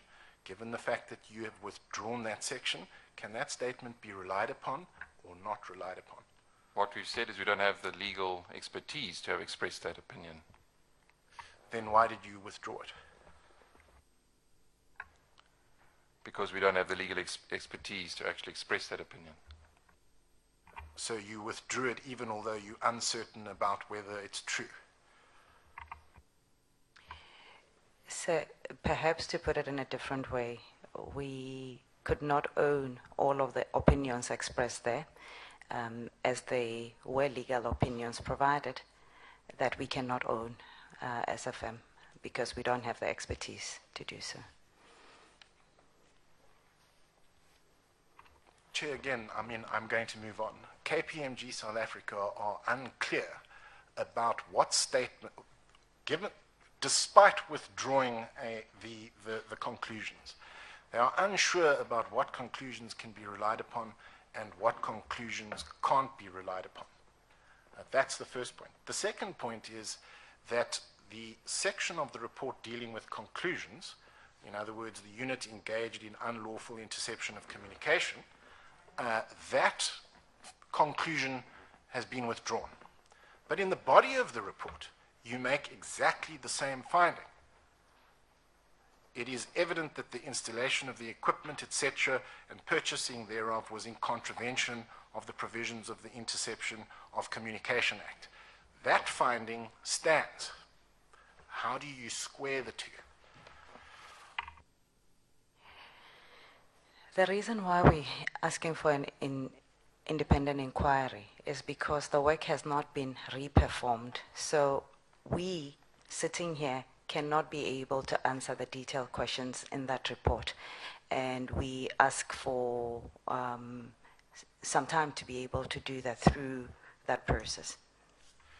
Given your statement, how then are you able to say with certainty, for example, that we found no evidence that the Minister of Finance knew about the existence of the unit at SARS, or alternatively, we found no evidence that Gordon was informed about the existence of the unit? How are you able to determine then that those statements cannot be relied upon? To clarify, this was the report coming from the international investigation. So South Africa did not investigate that itself, and we would be open to providing responses formally to you in writing regarding that. Am I correct that in fact, when it comes down to it, you're really unsure about what can be relied upon and what can't be relied upon? Is that correct? What International did was look at the process that was followed, and given the risk processes that we followed and the infringements on that in this particular case, it was difficult to say that we can rely upon that having not followed the processes. So we would like the opportunity to respond to that, to the questions in a bit more detail. Chair, I'm going to move on from this, but I just want to, in the last instance, confirm. The statement, the conclusion, a covert and rogue intelligence unit in contravention of the rule of law was established in SARS. You have said that that statement cannot be relied upon. Is that correct? What we said is that we didn't have the legal expertise to form that opinion. Is that based on legal advice just passed to you? No, the legal expertise we had at the time to form that view. Thank you, Chair. I think I've made the point. They have no idea, frankly, what they're talking about. Okay. Chair, let me then move on to another theme. You'll recall that in the Finance Committee on Tuesday, I raised the question about KPMG South Africa's cooperation with URBA. And my colleague has traversed this. But at the end of the day, KPMG International makes a public commitment that KPMG South Africa will fully cooperate with URBA. On URBA's version, KPMG South Africa failed to meet that standard, failed to fully cooperate. The terms used at the time, KPMG South Africa we did not receive the information required. We received the information in bits and pieces, and then we have received more information, bar one or two documents. It suggests to me that in fact, you have not fully cooperated. So my first question to you on this matter is, did Bernard Agulhas, the CEO of Urba, when he appeared before the Finance Committee and when he made the statement that you had failed to fully cooperate, was he lying? That's the first question. The second question is, what documents specifically did you refuse to hand over to Urba, and why did you refuse to do so? Well, just perhaps to answer your second question first, they related to certain tax compliance work papers that sat in KPMG services, which there was discussion with Urba at the time that information was requested as to whether that fell within the jurisdiction of Urba. And the advice we took from our attorneys was that it didn't fall within their jurisdiction, but we have now agreed to supply it. Thank you. Did Bernard Agulhas lie to Parliament? We had a conversation with Mr. Agulhas prior to him appearing here, and he did raise the same concern to us directly. We have committed to cooperate, so Mr. Agulhas has raised the issues with us directly. So in fact, you agree with Mr. Agulhas, KPMG South Africa failed to fully cooperate with Urba? There are elements there are documents that were outstanding to Urba. We have since submitted the required information, and I have given him my personal commitment that we will cooperate fully. But prior to you giving that personal commitment, do you agree with that you failed to fully cooperate? I would have to check, as Gary has already mentioned, the word documents that were outstanding. Advisors would be happy to write another note. Yeah, in our view, we did cooperate with SARS, with Urba in terms of the documentation they had requested, but as I mentioned earlier, the point of discussion was around jurisdiction over certain work papers. Thank you. Then let me move on. My final theme, I pointed out, and my colleague pointed out in his presentation, that our concern is that there is in fact a systemic problem at KPMG South Africa, and that until such time as the independent investigation is complete, there is a question mark about whether work conducted by KPMG is of sufficient standard and may not be tainted by corruption or illegal behavior. That being the case, do you not think that it would be appropriate for you to act in the public interest and voluntarily withdraw all your bids on existing work in the public sector and place a moratorium and voluntarily commit to not bidding for any work in the public sector until the independent inquiry has been complete and you can give South Africa the assurance that you are able, that any problems and any systemic issues have been dealt with, and KPMG South Africa is now in a position to provide work of the appropriate standard. Do you not think that that would be in the public interest? Voluntarily, immediately withdraw from all existing bids in the public sector and place a moratorium on yourself not to bid for any more work in the public sector. So just to be absolutely clear in terms of the evidence that we currently have, we have no evidence that indicates to a systemic risk. However, defensive as that may sound, it's not intended to do that. We are open to considering your suggestion, and we will go and reflect on it. So we will reflect on the suggestion. Thank you. Maybe if I might just add, just in terms of systemic risk, I think it's also important to point out that KPMG, much like all accounting firms, are subject to annual quality performance reviews, and in our case is led by KPMG International Reviewer annually, which reviews work across audit, tax and advisory services that we provide. In addition, we have annual inspections by IRBA, our regulator, and also by the PCAOB, to the extent that some of our clients are governed by the PCAOB. Also like to point out, we auditors for the 5 banks in South Africa, major banks, which are joint audits, which is subject to cross-review processes that take place to ensure the quality of our work on an annual basis. So, and those findings are all in line with, with other firms, and there's no reason to believe from any of those findings that we have systemic risk in our firm. The point, Chair, is that clearly all those checks and balances have not worked. That's how we've got into the situation that we've got into. I would think that you need to seriously consider my proposal. And if you fail to consider it, I would strongly recommend to the chairperson that this committee considers formally recommending it.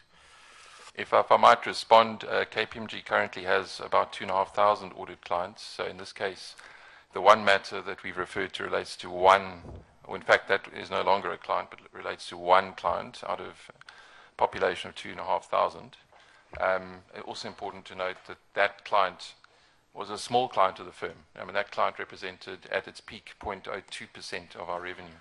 So what should we take? What you've just said, or what the CEO said earlier in relation to his suggestion?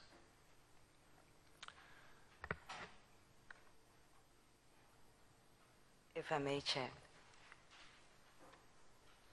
we have given the context of the scale of the issues that have been identified through this 2 specific client involvement. We are reporting on it. We are opening ourselves up to scrutiny in terms of an independent inquiry. But in terms of context that Gary was providing, the scale of what has been found as evidence of any mistakes and wrongdoing has been on those 2. No, you are repeating what he has said. I've heard that. Yeah.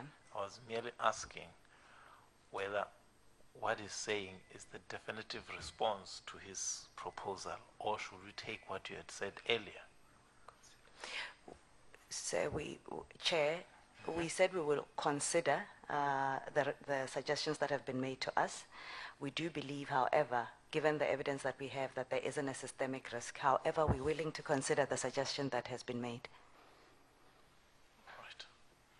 Chairperson, because every bid for work in which KPMG South Africa is currently involved, or which you may become involved, pending the outcome of your investigation, every bid process is potentially compromised, because presumably the initiators or evaluators of those bid processes cannot be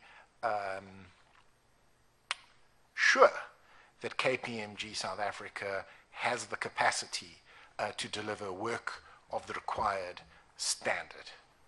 Perhaps if I might respond, frankly, that assurance cannot or your assurance is not compelling. What would be compelling is a comprehensive, independent investigation that goes beyond investigating a few bad apples and looks deep into KPMG to identify whether there are systemic risks, and then gives us the assurance that there are no systemic risks at KPMG South Africa.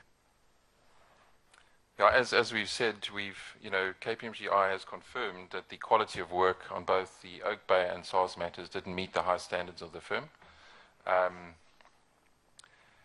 And as I've indicated, we don't believe there is a systemic risk within the firm, but as we have publicized, we have invited an independent inquiry to confirm those findings. But we're confident that we can demonstrate the fact that we don't have systemic risk. What make you believe it's not systemic?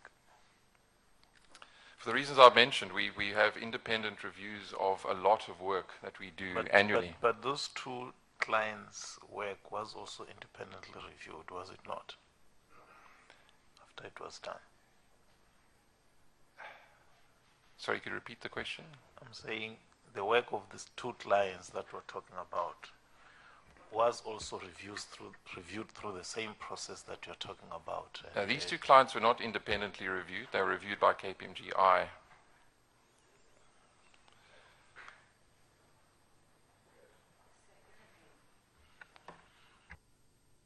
If I may, this is about the survival as well of this firm.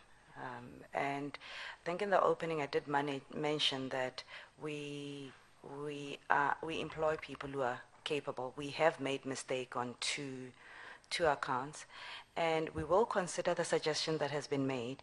However, we also need to take into consideration the fact that we are a business that's running. We do have a requirement to continue operating. We are asking to be given a chance to complete the independent inquiry. We will take on suggestions that are made in that spirit of trying to uncover the facts and be able to report back in fullness. All right. No, that's fine. I think the point I was making was it might not be helpful to start from a position that says this thing is not systemic, and yet you say let's have an independent review. You know, I understand maybe from where you are seated as the leaders of the company, you know, you need to, but I'm just saying, as I started and said, you provide trust, you provide expertise, and when trust is broken, I don't know in business, but in politics, perception is everything. You know, so I think it is in that context that was raised. I would just like to also point out, you know, I think you won't find any accounting firm across the world that will have audit or tax advisory work that is perfect. And that's why IRBA and other regulators have investigative and disciplinary committees to deal with situations that emerge. Okay. That shows work of a lower standard. Okay. That need to be addressed. All right. Sure. And you have, I mean, this with respect is not about the survival of your company. That is obviously your interest as a leadership and management team of the company. Our interest is different. This is about the survival of South Africa. And frankly, this country cannot survive as long as we have audit firms that produce the kind of quality of work that you produced. And you, as a company, have to take responsibility for that. You're part of the problem. You need to become part of the solution. Thank you, sir. And I really do need to state that this is not purely on self-interest. We have apologized. We are committed to fixing this, and we will do everything possible to actually rebuild trust. And we understand part of it is to actually show that we are actually doing the right things. Okay. All right. It's an opportunity, Chair. All right. Comrade Mente.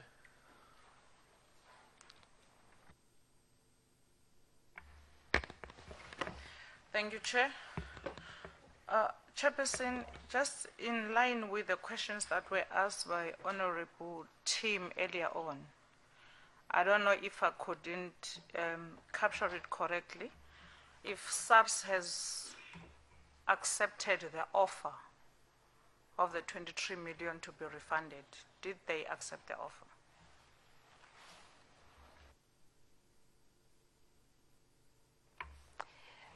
We haven't had the opportunity to discuss that with SARS as yet. Okay, but you still regard it as a mitigating factor from your side. What if SARS is not accepting the offer? Pardon, I didn't get the question. I'm saying you are regarding the 23 million refund as your mitigating factor. And my question then is, what if SARS is not accepting the refund? We do not see the refund as the only mitigating offer. We would like to engage with SARS. If the refund is not accepted, we have mentioned in our statement that it could be donated to another cause.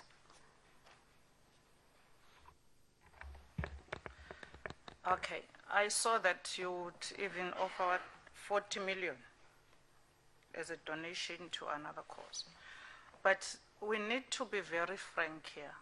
We're dealing with the integrity, and we're dealing with reputations of a person or persons that were involved, and their integrity was dented somehow due to your wrong findings.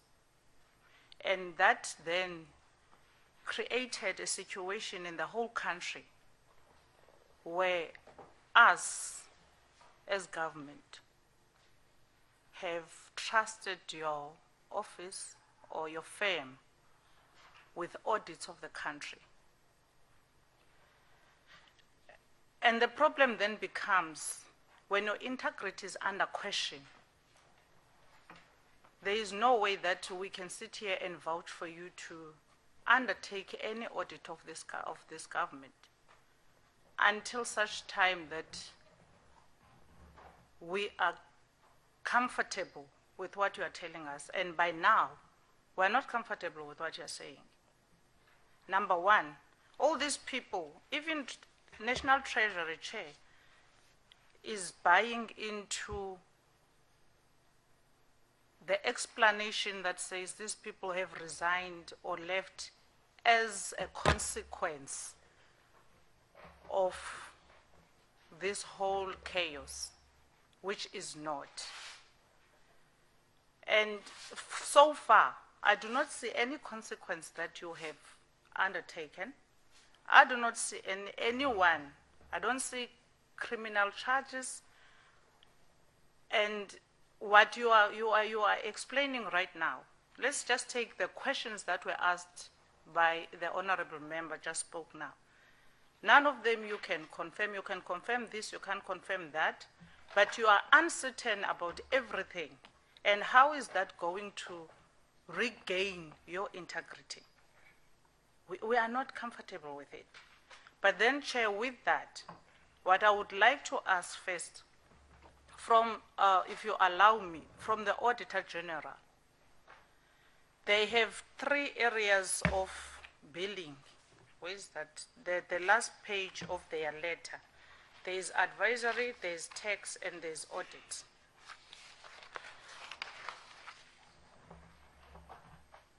And a huge sum of what is paid to them comes from the advisory column, which is not regulated. And what I would like to know is this kind of amount of money, do we pay the very same amount of money to our Auditor General? Can our Auditor General confirm to receive all these 3 categories of money from government?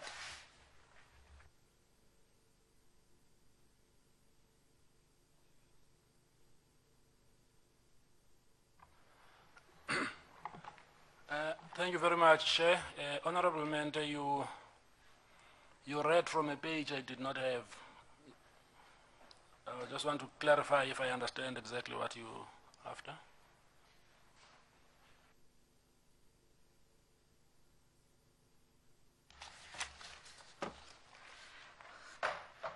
Now, what is interesting here, Auditor General, which I would like you to clarify for us, is how the KPMG bills the public sector is that there is money we pay for advisory, there is money that we pay for audits, and then there's money that we pay for tax. There's 3 categories that they bill us with. Do you bill us the same way, and do we pay you the very same money? Okay, now I'm clear. Thanks very much, Honorable Member. The situation as it works If you look at all the private audit firms, they've got what is called service lines. The audit service line is the one that is about giving assurance, and then the others, like your advisory and tax, are predominantly providing services to management of an entity. So that's why they've got those three service lines, and they are billing whoever they do work for in that context. Coming to us, as a state audit institution, we are only allowed to perform work of an assurance nature.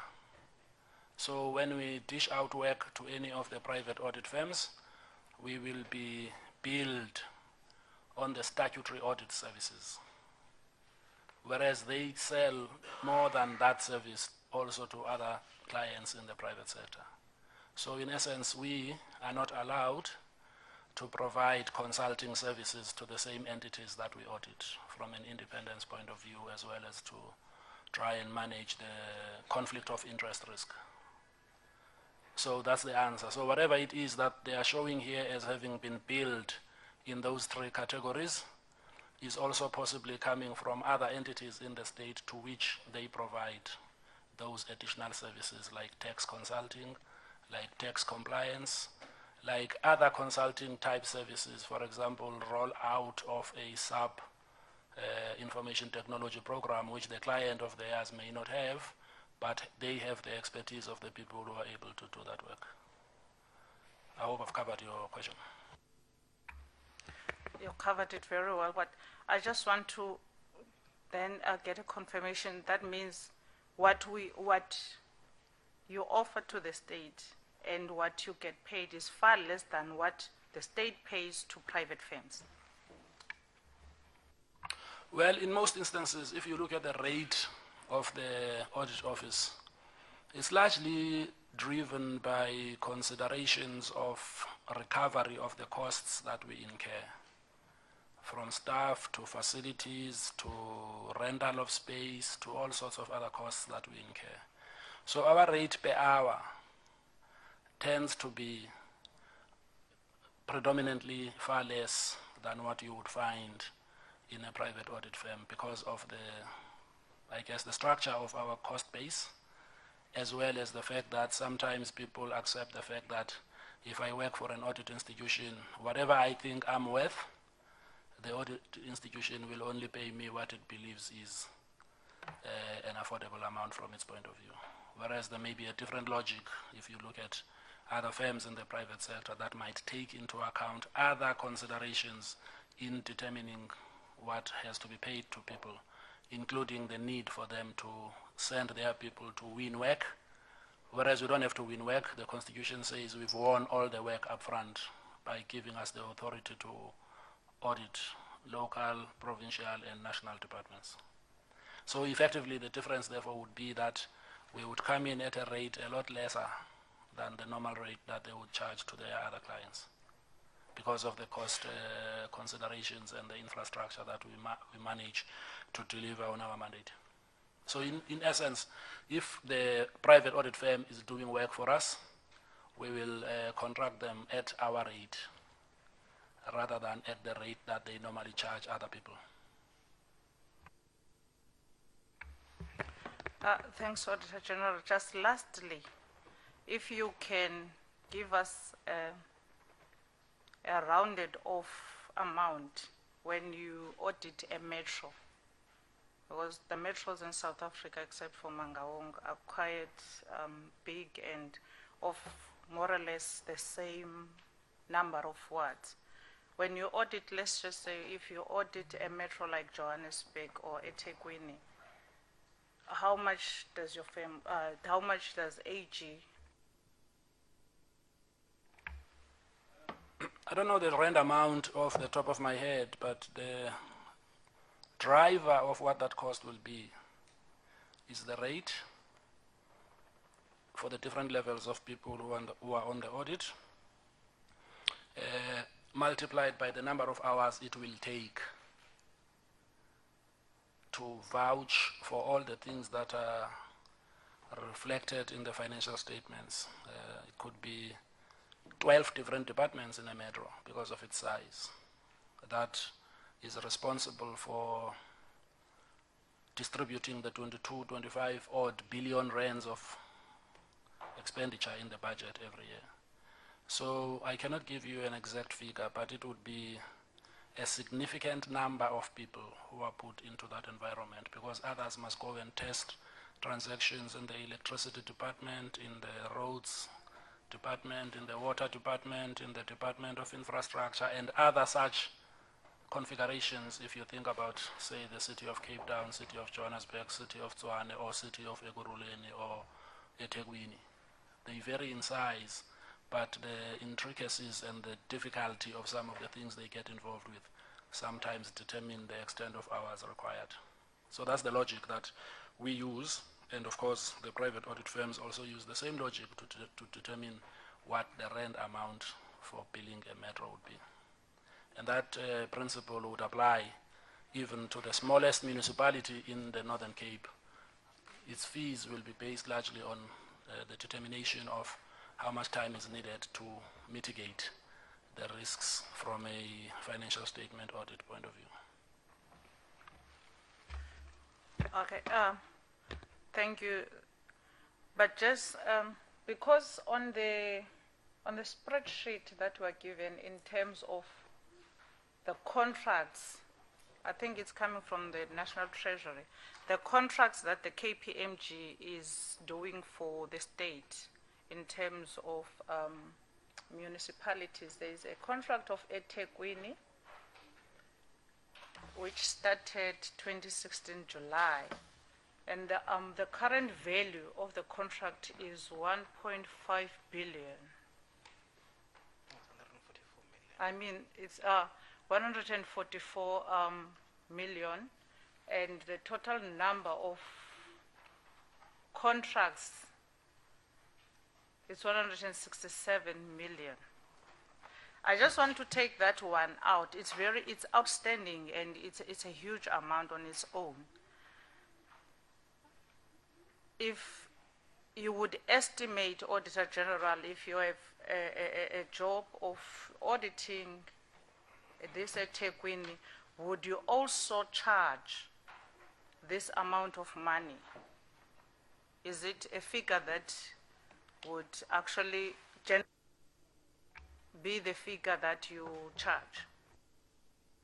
As I said earlier on, our responsibilities extend only up to providing audit assurance services, which means we are the principal player as far as eThekwini is concerned when it comes to signing off on their financial statements.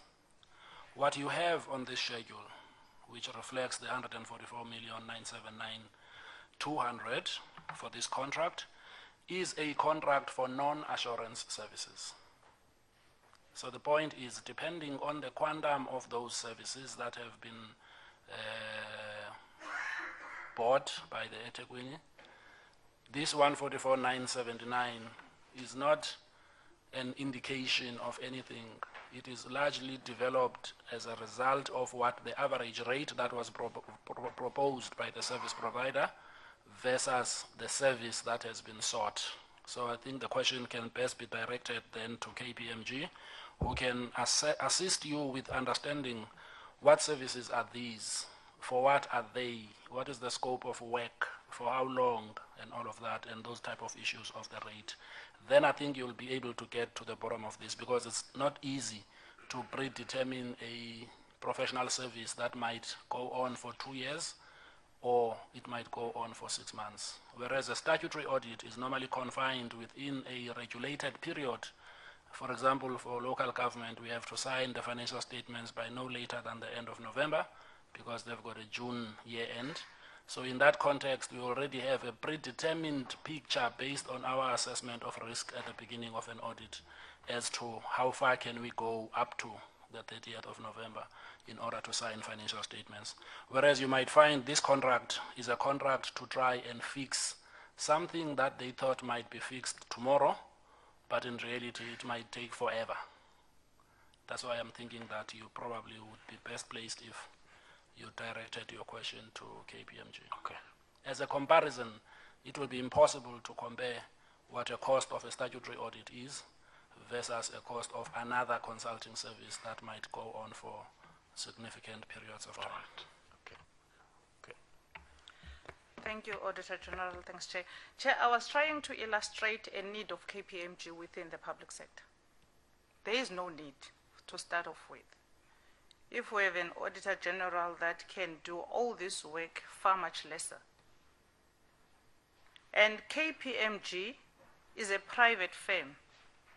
Any private business is doing business based on profit. And the result of that profit means that whatever they charge the state with, I don't want to say above the line of expenses that the government has, but they would be charging using a method of gaining profit. And with this particular contract of SARS, it's exactly what happened. It's profit driven. 23 million gets paid.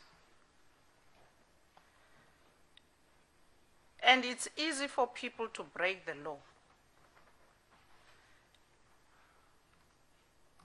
Down the line, after some red flags have been raised, someone discovers that this wasn't supposed to be.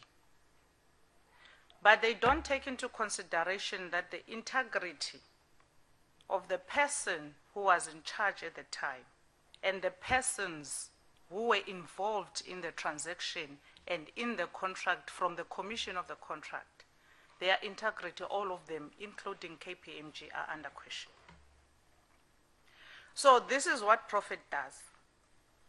It plays with people's mentalities and feelings. And this is what is happening.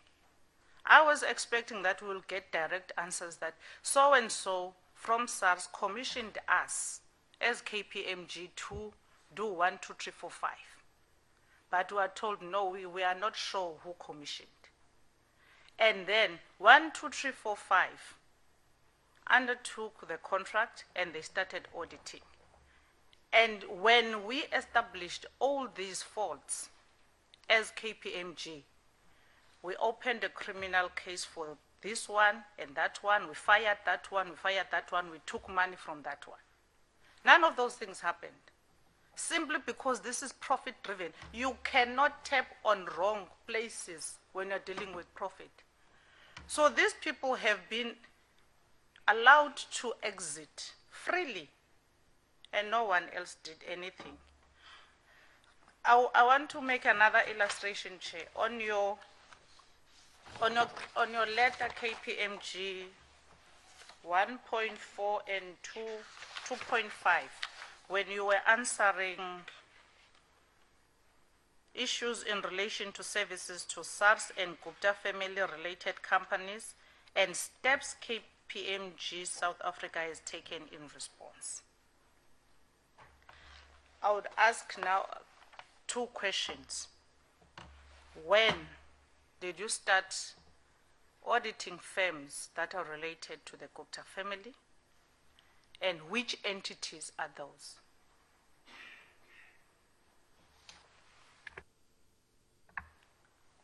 We started working for the Guptas in 2002, and when we resigned as auditor in March 2016, there were plus minus 35 entities in the group that we audited.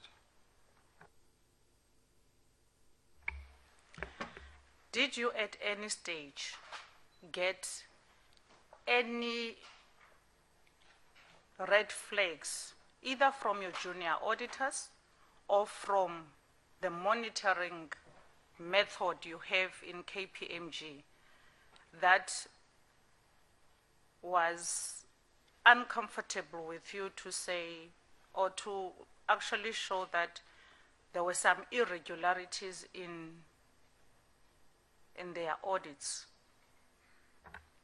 There were a number of red flags identified, both those in the public domain as well as those identified internally. And I think, as we said in our media statement, the team lacked rigor in addressing those red flags, which then resulted in us not resigning earlier and conducting more work.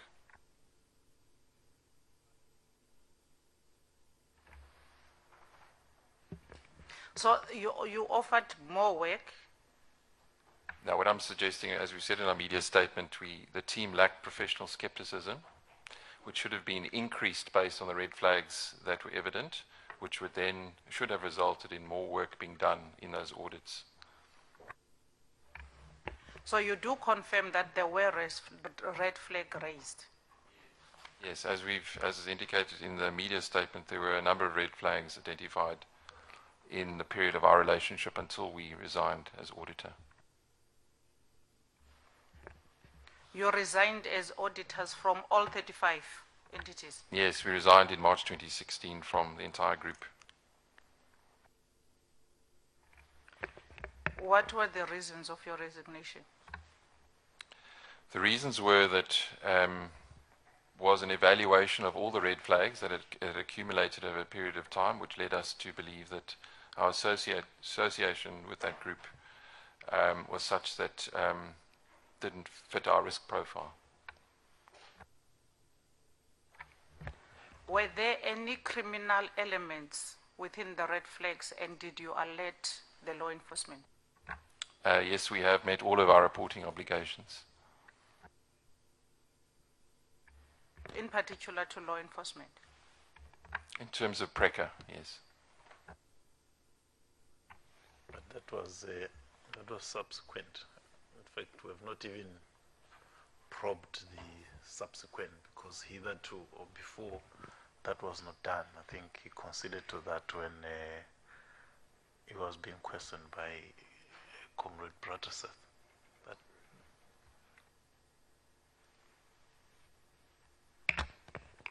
Are you able to provide us with criminal cases or criminal case numbers that you have reported?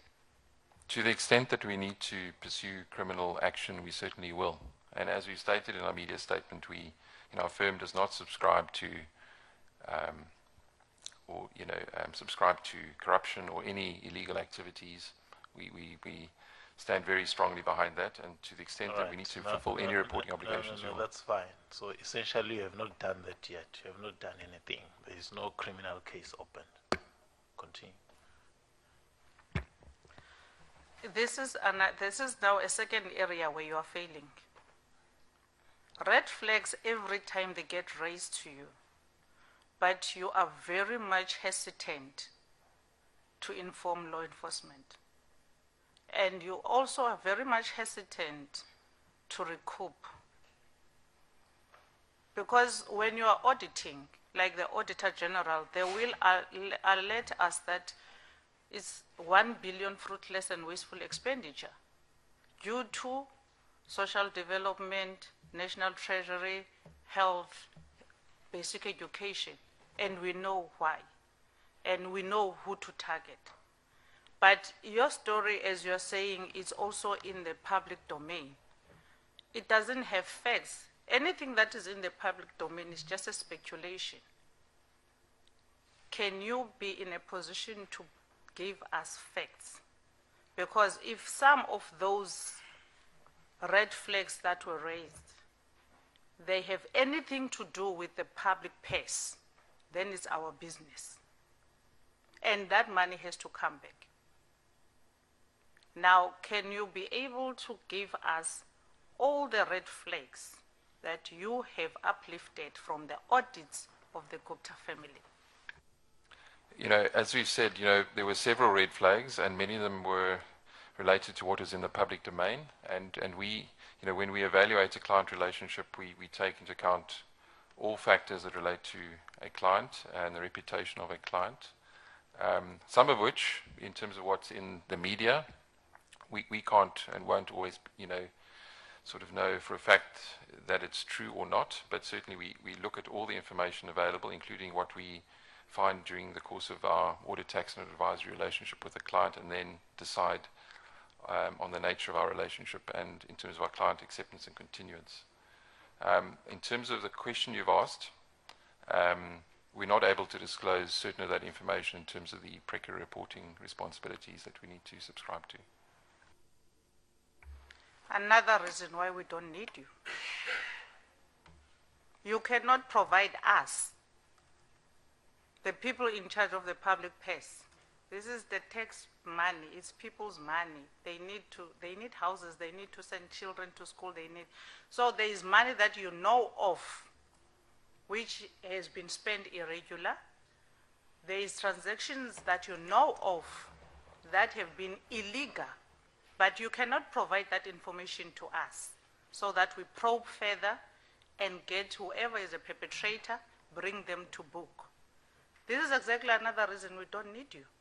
Because if it was Auditor General, he would tell us, this is what we have established, and this is the person responsible for this transaction, which is irregular, fruitless, and wasteful expenditure, or whichever way it is. So which platform can we then utilize to get the information from you? As I mentioned, we've confirmed earlier that we've met all of our reporting responsibilities, and the legal advice that we've been given is that we can't give you some of that information in terms of our PRECA reporting responsibilities. So in an essence, you are saying the chairperson must apply to the legal people upstairs, and then they can be the only people that are liaising with your legal people in order for you to release the information. Is that what you are saying? Member Menten, if I may, ma'am, address you. In terms of the timelines of what has happened, so there's work that has been done, and we asked the International to come and perform an investigation, which they have done, which is what is contained in some of the findings. What has been reported on is the evidence that currently exists within the firm. They have responded to that. If there are any other issues that we're not able to see, so any other facts that may lie outside of the firm, we are open to those facts coming through and looking at them. In their looking at the evidence that exists, they did not find any criminality on the basis of what the evidence that they saw. We are, however, opening ourselves up because it's important for us as well to account and to know exactly what happened if we don't have the full information. And this is why, to us, an independent inquiry is so critical to answering some of those questions. We also are a service provider, ma'am, that is sitting in between the reporting of this committee and the institutions that we've provided a service to. So there are some questions that we will be able to answer, and we are actually happy to consider some of your questions outside of this forum. We'll try and answer as much as we can. We would like to give you information so that you're able to make the right decisions. Right. So if we don't have all the information, please allow us to come back to you. Okay, all right.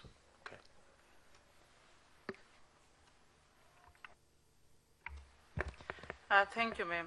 You know, the nice part about this whole engagement is that we are members of parliament, and therefore we are representing the people. So anything that we have to source, any information that we need to obtain, we need to do it under the ambit of parliament. And anything that is done outside has no surety or security of any sort. Right here, this is what the people want to know.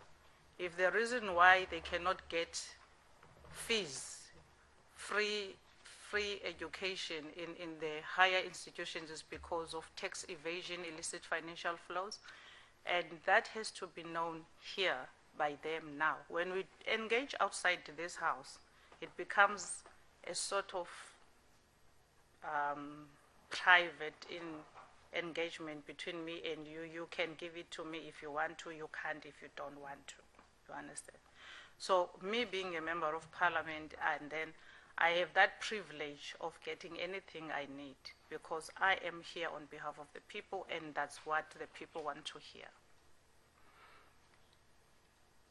in respect with your answer, that you are still going to do some investigation and everything with regards to this information.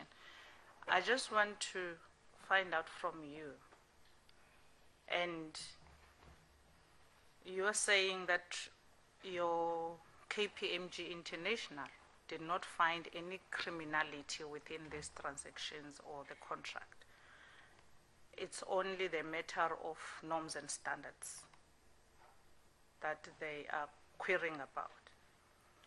But I want to put it to you that, are you aware of the term syndicate? Are you aware of the term syndicate?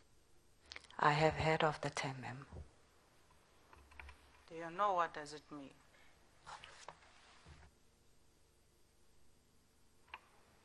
I do have a basic understanding of it. I would appreciate your definition of it. Now, a syndicate is people about operator, but they will never be found like outrightly 100% ukuthi benza ntoni. And therefore, KPMG International will never be able to unearth whatever it is the syndicate is operating on. Because also KPMG International is yourself. And once yourself investigate your child, you will never give out everything that you know that will lead to either your child being arrested or your child getting a very serious punishment. You will withhold some of that information. And therefore, the syndicates also operate in the same manner. That will make sure that nobody sees us. And the people that you are pointing at us, that they have exited, might not even be the people that you are looking for, because you did not ask for someone else to come and do a proper private investigation into the business of KPMG, which led to the issues of SARS and KPMG, and you withdrawing the parts of the report.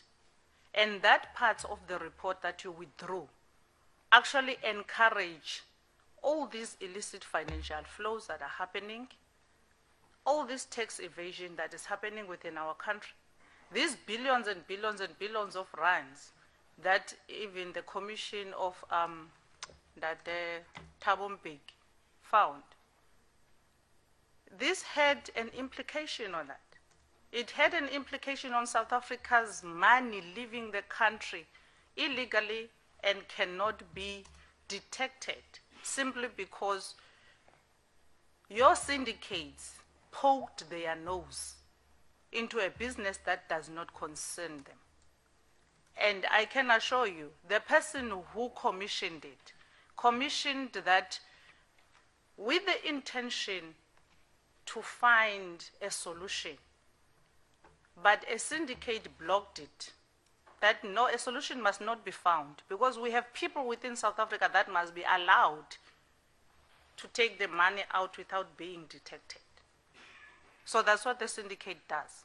And you need to go back and deal with your syndicates at KPMG, because we don't need a syndicate in South Africa that is going to milk the money of this country. In actual fact, we do have an Auditor General. And therefore, you doing nothing to your people and giving us answers that are very vague are also a confirmation that we actually, as public institutions with the state-owned entities, do not need private firms. We have an Auditor General that is more capable of doing everything. And if ever this is the attitude we are going to get, that we'll deal with it, we'll deal with that, no, that one was not, actually, we were not sure of what was happening. That's not the performance we're looking for. Thank you, Chair. All right, thanks. Comrade Kuno.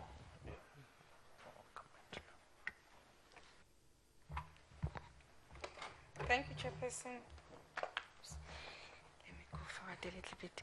Thank you, Chairperson, and I'm sorry to come late. I started at a doctor. You You know, Chairperson, when I saw KPMG in our program, I was a bit uneasy of being part of the meeting. But I do not regret coming here after listening to the engagements. You see a CEO and your team. I'm not sure if you know that you are in a public platform and Parliament is taken very serious. I'm not sure if you are sure where you are and what you are dealing with exactly. We're dealing with a country that is impoverished, that there are people who are living beyond marginal line in terms of poverty, and we are sitting here trying to make sure that we better their lives. That is why we need women and men of integrity to help us get into the cause. But Chairperson, my first question will be on the code of ethics of accountants.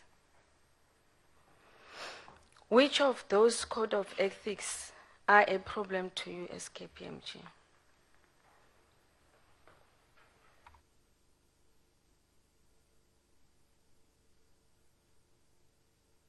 Really, since I've been here, Chairperson, from the morning, the manner in which some of the KPMG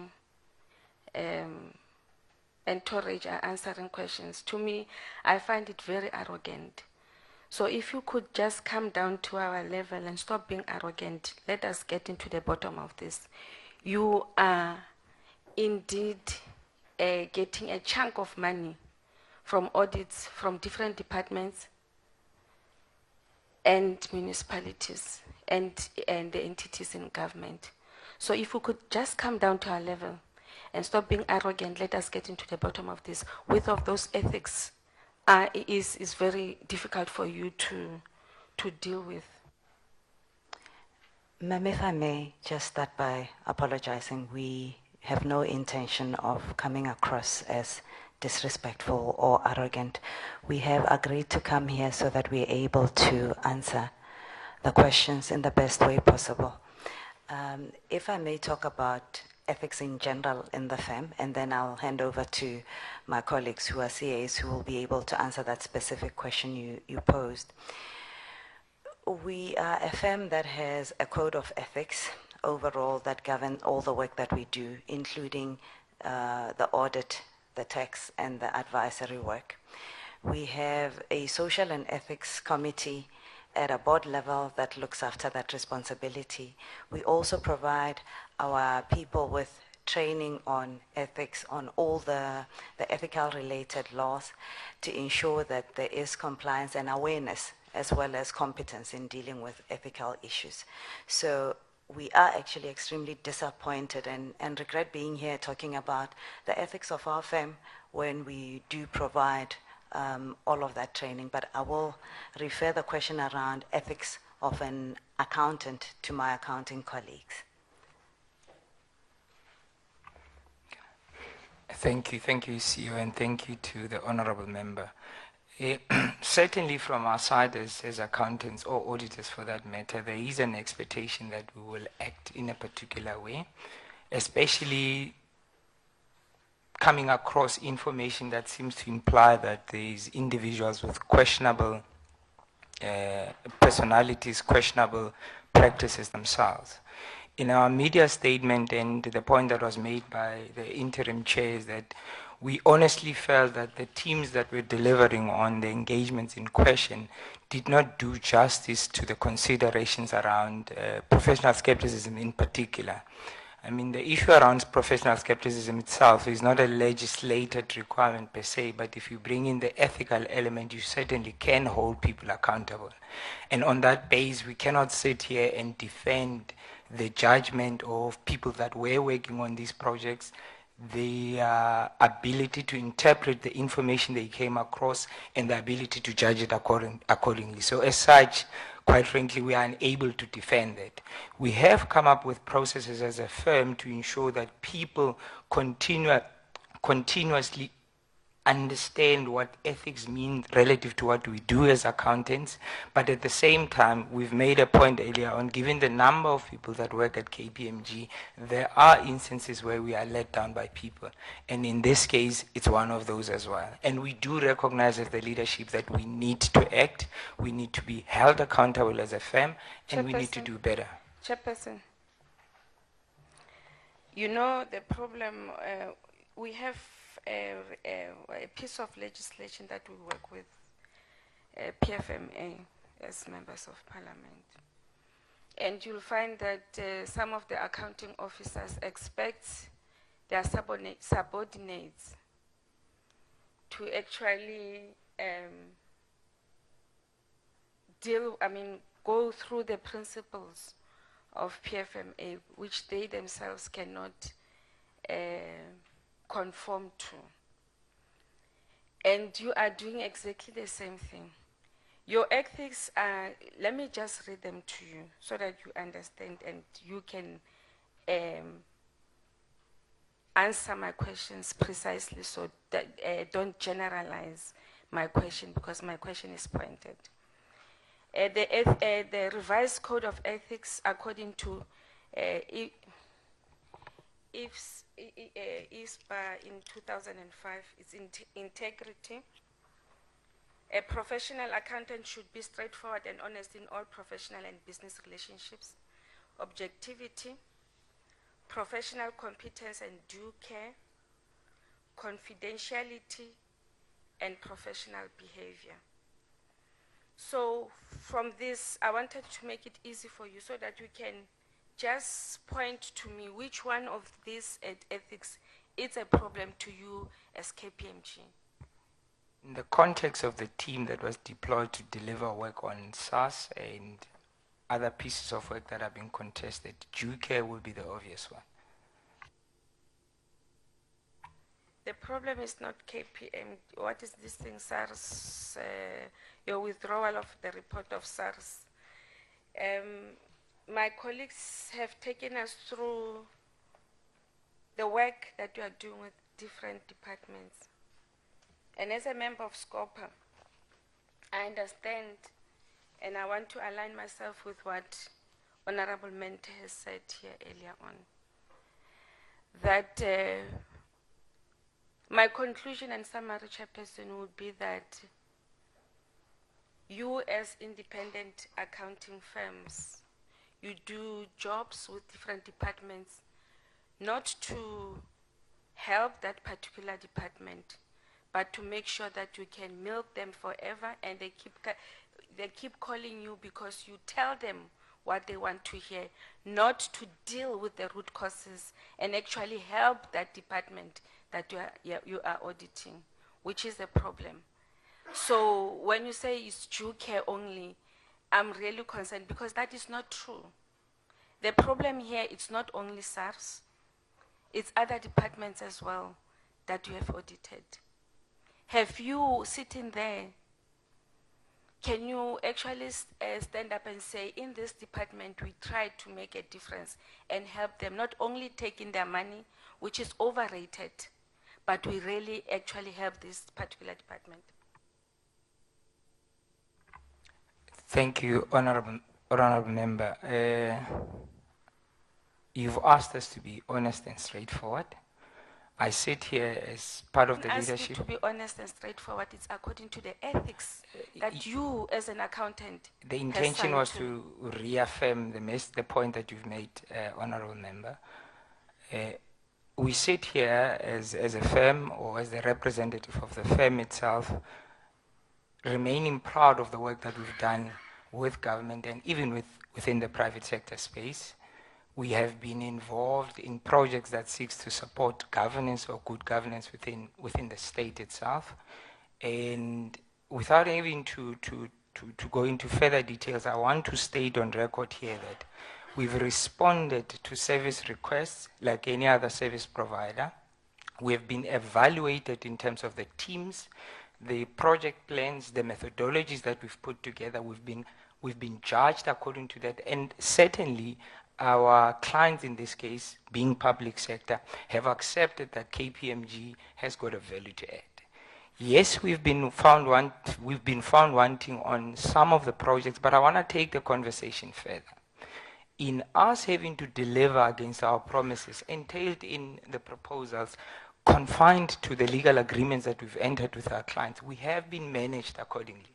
To date, with the exception of SAS, with the exception of what we are talking about here, we are not aware of the significant concerns being raised by certainly our clients in the public sector that says that KPMG, the work that you've done, is questionable. Without having to elaborate on the actual pieces of work themselves, I want to make this point, without having to elaborate on that. The pieces of work that we produced follows a particular process, and that process is not only confined to our own offices. That process has got an element of having to engage with the individuals. Ma'am, can I make the point? No, before you make a point, can we just be specific? The rhetoric is not going to help us. It is not the rhetoric, ma'am.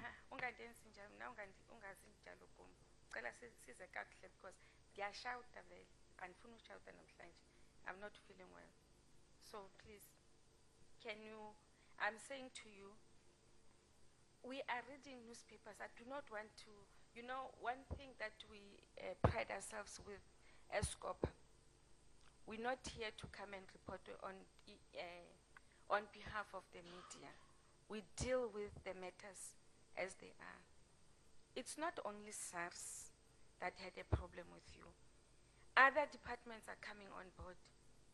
So I'm asking you, because I'm trying to be objective and try to get into the bottom of your problem. I'm asking you, just give me one example of a department that you can stand there as an accountant and pride yourself in and say, you know, we have turned this department around. With our advices, this department was able to turn around. Don't give me a story. I don't think it's going to help us. I can mention City of Johannesburg. It's one where we've assisted them to get to a clean audit status. That I can state. But ma'am, there's a point that I wanted to make. The services that we render to our clients is managed in terms of project governance structures.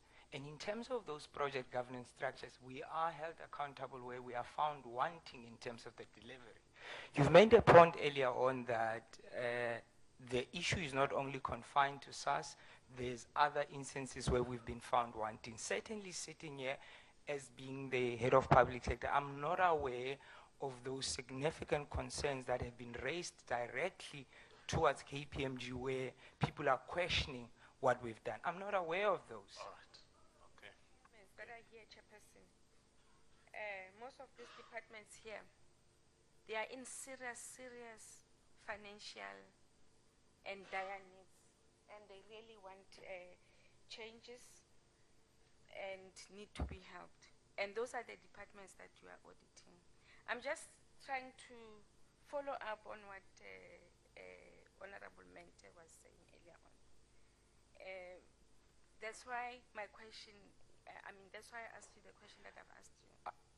I'm going to repeat the point that has probably been made earlier on. Wait, don't repeat. We don't have the time to listen to repeats. Chairperson, I was trying to get the name of, Gary. Gary, I've listened to you earlier on, and you talking about KPMG International. According to you, the only thing that really concerns you is what KPMG International and their standards, or you only want to conform to them, but not to what our standards here, even as a body that is supposed to oversee you, are saying. Can you respond to that? Yes, as I think our CEO mentioned earlier up front, we operate in a highly regulated profession. So we have many regulators that have oversight of what we do, including URBA, the SARB, the FSB, and many others. And as I mentioned, But EBA and I don't want to repeat what my Yes. colleagues have said earlier on. According to some of the principles that are there, you did not meet them, but yet you come here and tell us about KPMG International. We're not interested in KPMG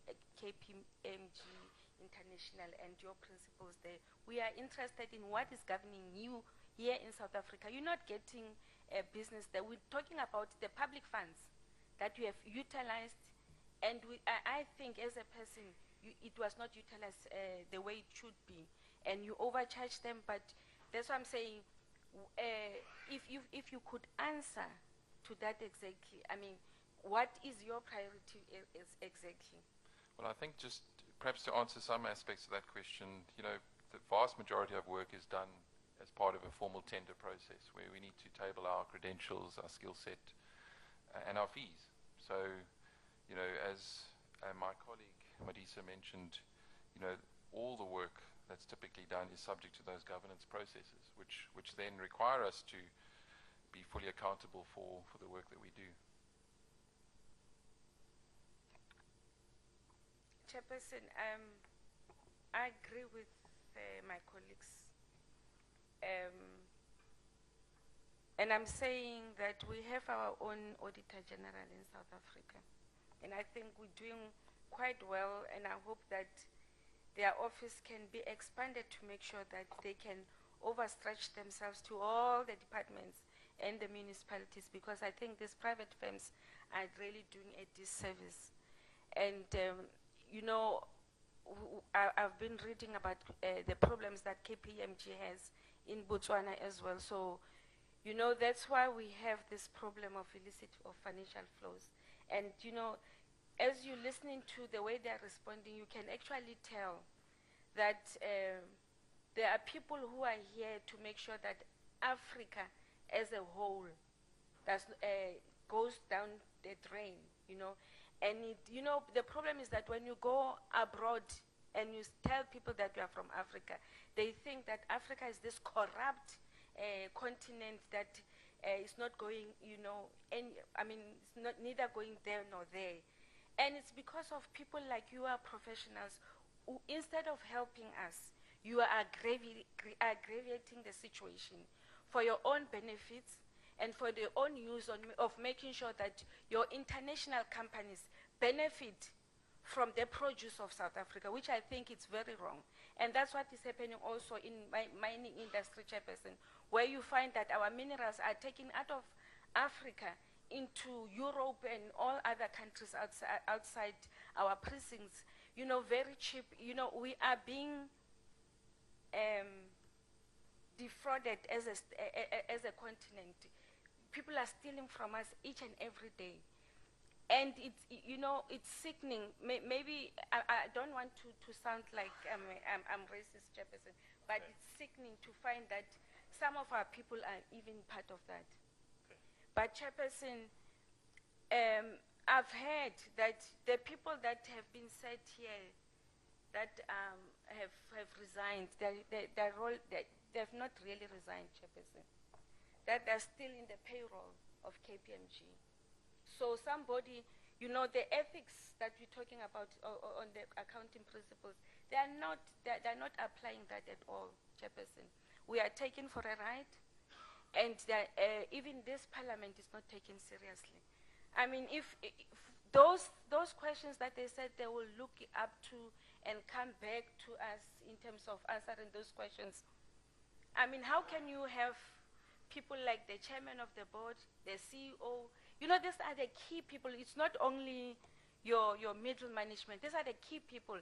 If those key people are not there, how then do you expect us, or what's the situation, how is it going to change when you leave Parliament today and go back to KPMG offices? You are really not taking us seriously, and I think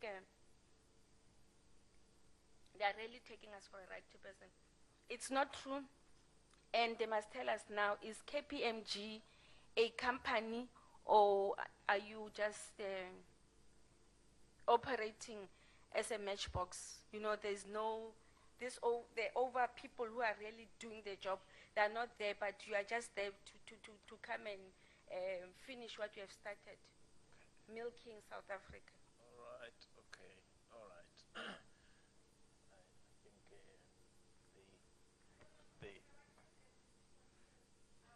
To ask more on the 23 million or the 40 million that has been changed, that SARS has already paid. I wanted them to respond, Chairperson. to the question on whether the ex people are actually still in the payroll of KPMG. Right. Okay. Chair, thank you for that. Just to make a quick comment before I respond to that, and a request perhaps through you, Chair, that the questions are confined to what we've been asked to do. We are willing to answer any other question because there are a lot of things that I guess can be said here, and we're trying to be as honest and helpful as we can be. So again, issues such as how the funds that we get, our revenues are directed and all of those, we haven't provided that information, and I'm just worried that we may actually interpret, some of the comments may be interpreted incorrectly. So just through you, Chair, to ensure that the questions that we get, we get the opportunity to answer if they are directed at us. Just on the people who have resigned, are they still on the payroll of the company? We have because of their seniority, their partners, we have a 3-month notice period. So they will not be in the employ of the company physically. They are no longer reporting unless they need to come in to provide any information on handover. So we have severe ties with them as far as possible. We do still may require some information from them, and we deal with that as and when. They are definitely no longer in the employ of the company formally. We've announced that. Yeah. You're saying they're still in the payroll? They're still in the payroll, and they're still playing a part? So what I'm agreeing to is explaining that we've got a 3-month notice period, and that 3-month notice period meant that because this was announced on the 15th. Just simplify it. Yes, they are still in our payroll for the next 3 months. Yeah. As a notice period. Yes, but they're not in the physically doing work in the office unless we request for information. CEO, Gary spoke about transparency, but he was referring to the international KPMG. But you are, and I don't know if it's part of your being defensive or what, you have a problem with transparency here in South Africa where you are getting your job, but you are transparent internationally. What is the problem? Ma'am, I would truly personally like to be as transparent as we can be, and this is why we are opening ourselves up for an additional independent inquiry. And I would like to assure you that as much as we can, except for areas where we constrained by client confidentiality, we will share as much as we can with you. There's already been requests from some of the members to provide information such as schedules of our contracts. We have confirmed that we will go and collate that information and provide it. So as much as we can, we will respond to information that we've got facts on today, sitting here. If we do not have that information, we do ask you to consider us coming back to you in writing. All right, okay. And I like you as a person, very young and a woman. I'm proud of you. I'm not fighting you. I'm just saying to you, you've just said now, 2 minutes ago, I'm sorry, this information we cannot provide. That's why I've asked you about transparency. That you can be transparent internationally, but you have a problem of being transparent here in South Africa. We're talking about public funds that are being paid to you, and some of these departments that you are helping to, for their audit outcomes or their financial health are in distress, and we are not getting the value for money as this government. Hence, that's why SCOPA has called you. So I'm asking you, what is your problem of you being transparent to Parliament, but you are transparent to your international partners? Ma'am, I can confirm that I would truly commit, I'm committing to being transparent to this committee. The reason why we're here, honestly, is to make sure that we can answer your questions directly, and where we can't, we can take the information and go and compile it and report back to you. So we would truly appreciate it if you would be accepting of where we don't have the information immediately, we will commit to coming back to this committee. All right. Okay. In conclusion, or my conclusion remarks would be that this is really worrying. I'm sitting here today as a public representative elected by the people of South Africa that we are really selling this country. You know, that's why when you go abroad, you find individuals who are really governing this country out there and remote controlling it. And it's because of the flow of information from this country abroad.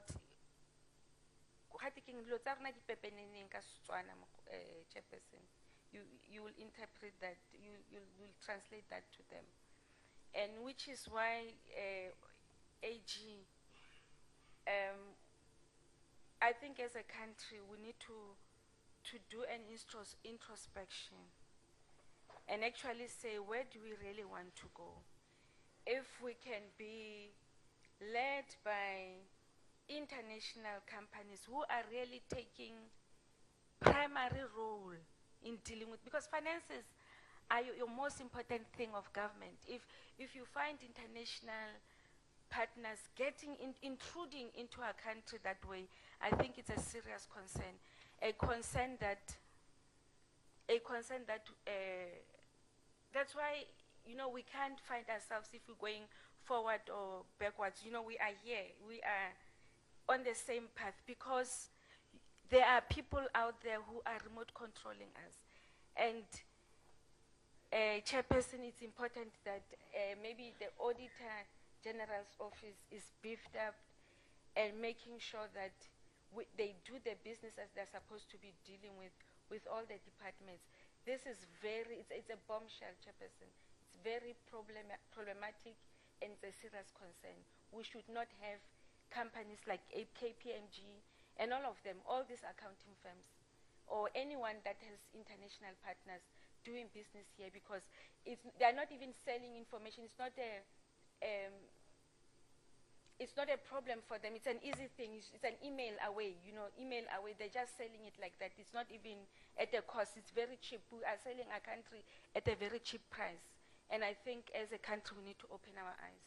Thank you very much, Chair. All right, thanks. Can we, just one or two questions? I want us to round off. AG, I don't have a question for you. Safe to say, Mania?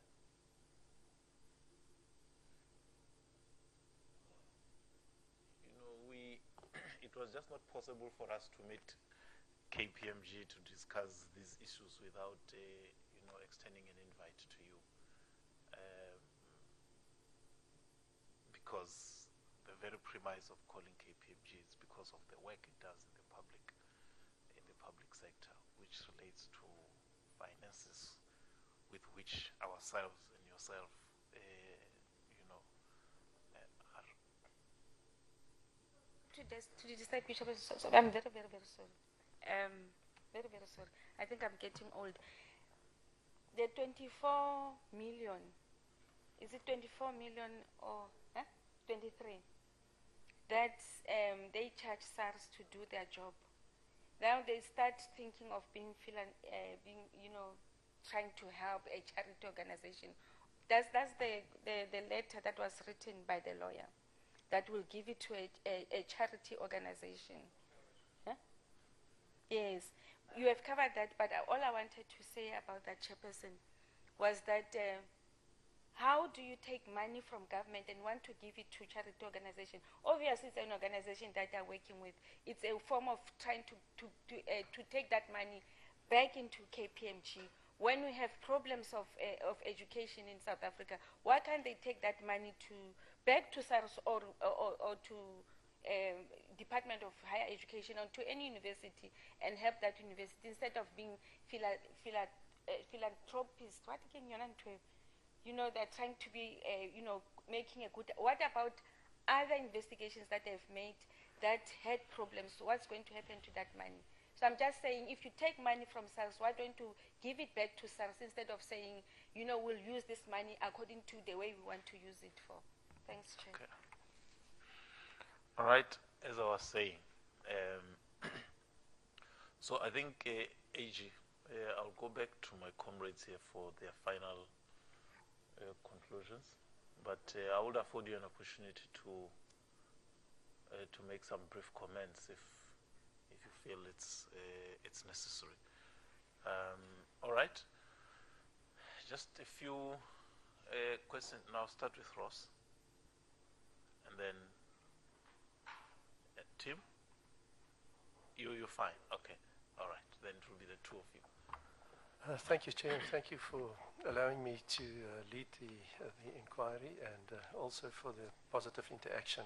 Just to make the point in terms of the role that KPMG needs to play in our society and in general in our economy, it is well recognized that you play a vital role in our economy, but equally that we are concerned about the issues with the rogue unit, and it's very unfortunate that we have now a situation where we have a trust deficit, and fortunately you came to us, and I thought that we addressed it, and that there were positive interventions proposed also by my colleague, the Honourable Mayneer, and hopefully that those interventions are taken serious, and that you indicated you'll come back to us, and also that you've indicated that you would like to have a judicial independent inquiry.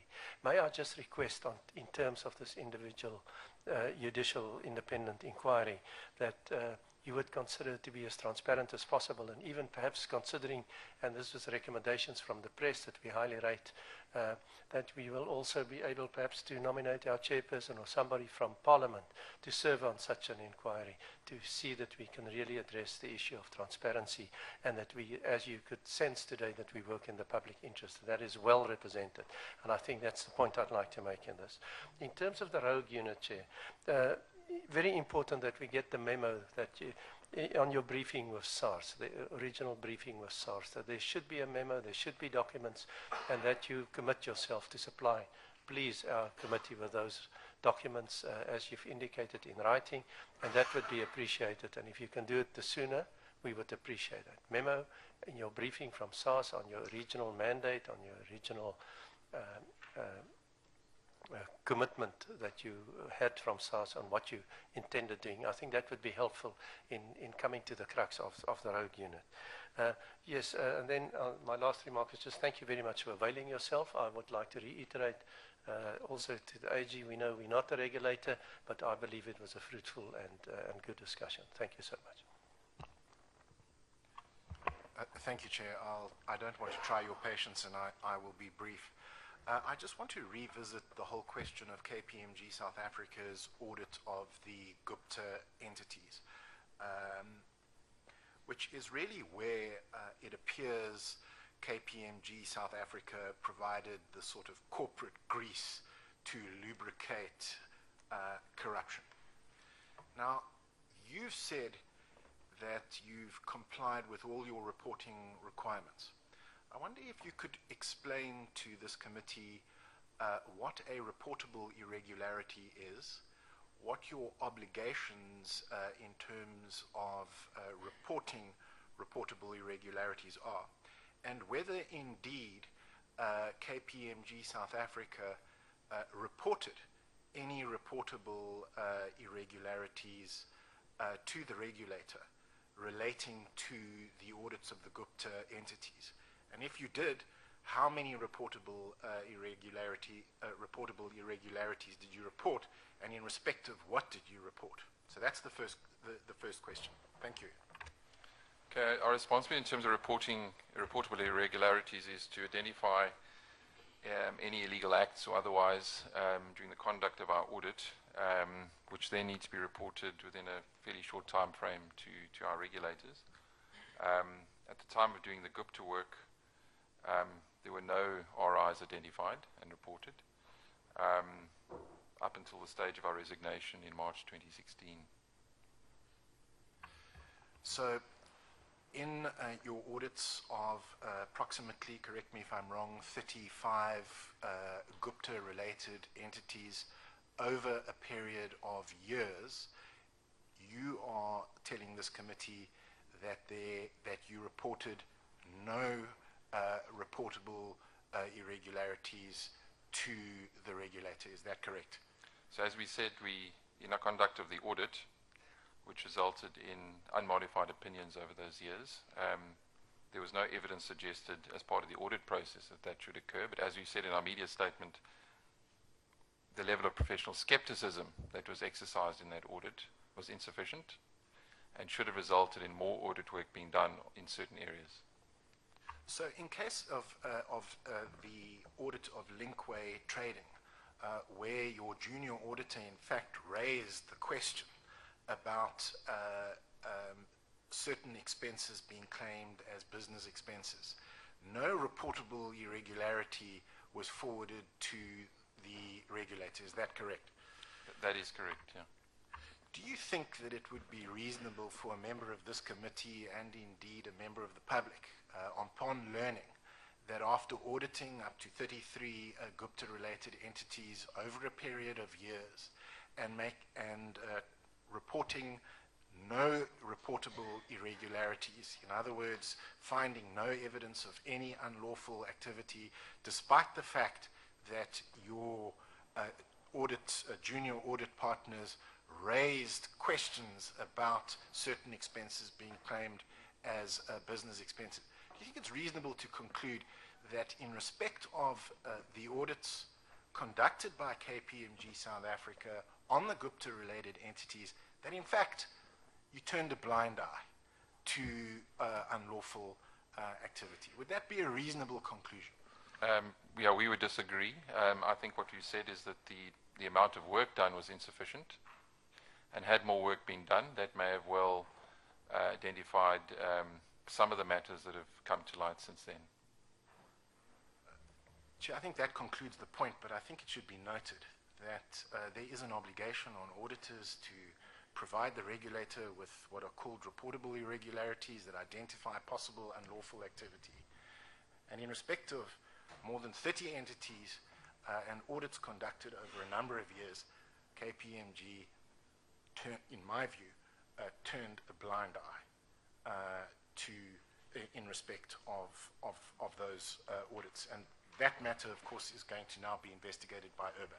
My second question, which will not be, I don't want to try your patience, Chair, but I just want, finally, the combined brain power, forensic auditors, lawyers, and thankfully, to bring some sanity to a clinical psychologist to try and explain this to me. We have a statement. We found no evidence that the Minister of Finance knew about the existence of the unit in SARS. That statement on your version is a statement that can be relied upon, but was withdrawn because it cannot be relied upon. Another statement, we found no evidence that Gordon was informed about the existence of the unit. That statement on your version can be relied upon, but was withdrawn because it cannot be relied upon. The statement, the unit engaged in unlawful interception of communication, you are unsure. Now, how is it that a statement that you claim here can be relied upon was withdrawn because it cannot be relied upon? Can you answer that question? Yeah, I think I'd refer back to our media statement where we say that that section of the report should not be relied upon for the reasons given. Now, how are you sure that one statement can be relied upon and despite giving us or informing us that these matters were actually never specifically examined by KPMG International? So the focus of the KMPG International Review was primarily around that section of the report that relates to recommendations and conclusions. And as we said in our media statement, that portion was determined not to be relied upon. So these statements were withdrawn after the investigation or review conducted by KPMG International because they could not be relied upon.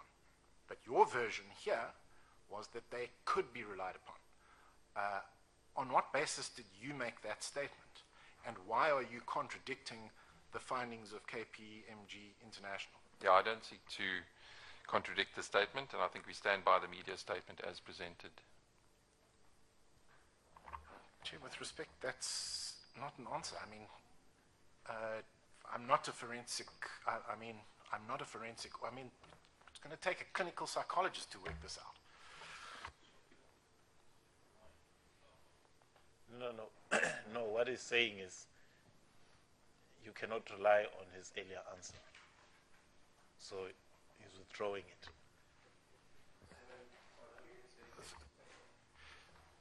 Your statement that we found no evidence that the Minister of Finance knew about the existence of the unit in SARS, and your statement that we found no evidence that Godon was informed about the existence of the unit. Your statement that those two statements can be relied upon was false. Is that what you're saying? Perhaps at the time I was unclear whether that was contained in the body of conclusions or that was in the main report, but as I said, we stand by the media statement where that section that relates to conclusions and recommendations should not be relied upon.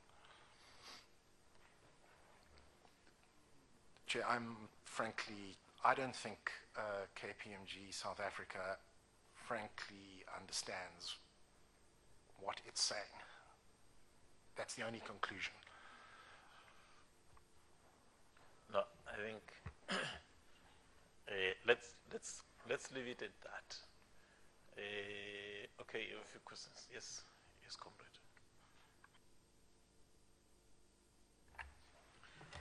No, Chair, just two areas. One, with regards to the 35 institutions that are related to the Guptas which you have resigned from, if any of those institutions have been having transactions with the state, can you send that information? Because that information now then relates to the taxpayers' money. Unless it's private to private, that is not our business. But if it's their company, you're auditing them on the basis that their company is having transactions and auditing or tenders with the state, that information, we need it. And then secondly, to our Auditor General, I think by now you heard what KPMG is capable of doing and not capable of doing.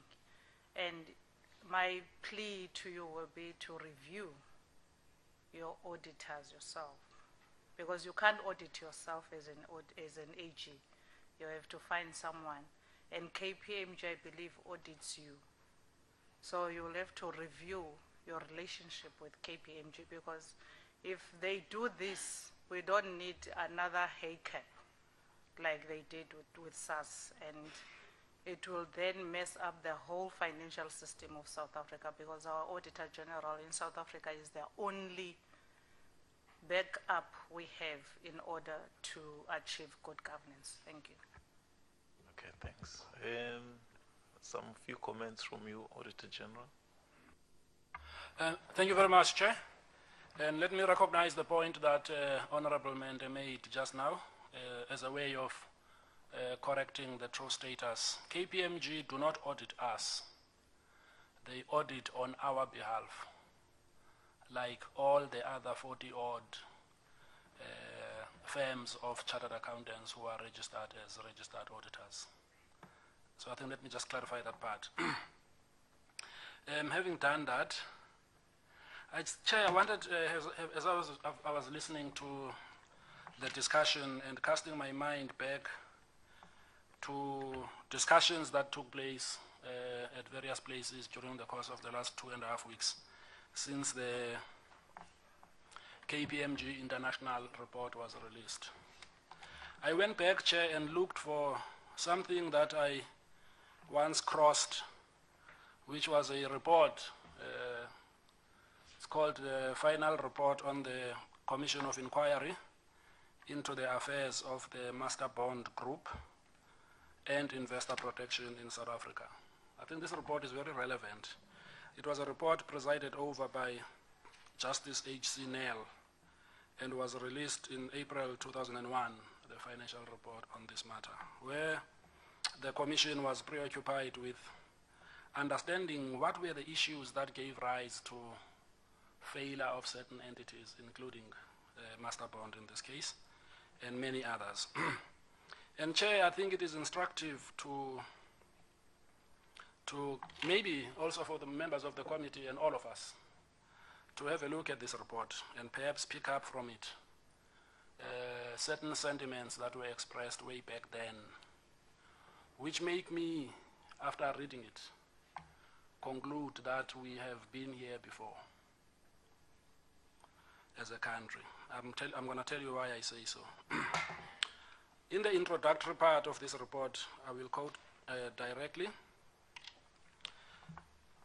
The investigation into the Master Bond Group and its associated companies revealed serious deficiencies in the South African supervisory system and in those sections of the Companies Act which were designed to protect investors. It also revealed an astonishing degree of dishonesty, inefficiency, lack of professional integrity, and lack of independence on the part of some of the auditors involved with these companies, unquote. And that is the reason I say we have been here before. Because this was a report that was released in 2001, and it covers periods in the 90s where some of these things were evident in their investigation. And certainly the investigation was wider than just one audit firm. And you'll see in that report, if people cast their minds to not long ago, there were the likes of the Owen Wiggins group of companies that were also part of that setup, the Cape Investment Bank Group, the Super Group of companies, Alpha Bank and Prima Bank and Equity Brokers Clearing, and many others. So this conclusion was a conclusion that was canvassed among a number of entities that were reviewed, which also affected a number of audit firms. Perhaps as a way of illustration, Chair, in the same report I quote, it became apparent that with a few notable exceptions, the auditors involved seemed to believe that in addition to auditing the books of a company, their function was to assist and protect the management of such company as far as possible. They also seemed to believe that the end justifies the means, unquote. Now this is a record of a commission that canvassed all of these matters in a wide scale, covering major entities as well as a number of firms of auditors. And they go on to say, Chair, here, among other examples of the specific failures they identified which attached to what they thought of the work done by the auditors. It ranged from issues like issuing of false certificates in respect of participation bond schemes. It speaks to signing of unqualified reports relating to blatantly false financial statements, failure to comply with the requirements of Section 25 of the Public Accountants and Auditors Act. And this section, Honorable Mania, is the section that's now part of the Accounting Professions Act that prescribes the reporting of reportable irregularities. That was Section 25 then of the Public Accountants and Auditors Act, but now it's a different section in the new Act. It also spoke to issues of, without proper disclosure, changing accounting policies to convert loss situations into profit situations, failure to report relevant after balance sheet date events, failure to perform procedures designed to identify all relevant material events occurring after the balance sheet date and up to the date of the auditor's report. Failure to scrutinize minutes of relevant directors' meetings was also listed as one of those failures. Failure to comply with the disclosure requirements in respect of debentures issued, which is debt in respect of those properties. Failure to establish whether a company had issued debentures when the contrary was recorded in the notes to the financial statements. And lastly, assisting in misleading the receiver of revenue. Now, these are the totality of issues that were identified in the NEL Commission report, that were identified across a number of firms of auditors that operated at that time. And so, Chair, it is in that context that I say we've been here before. And perhaps it may be a good idea to lift some of the issues that were raised in those reports, among others, now when we are looking at the profession in its broader sense.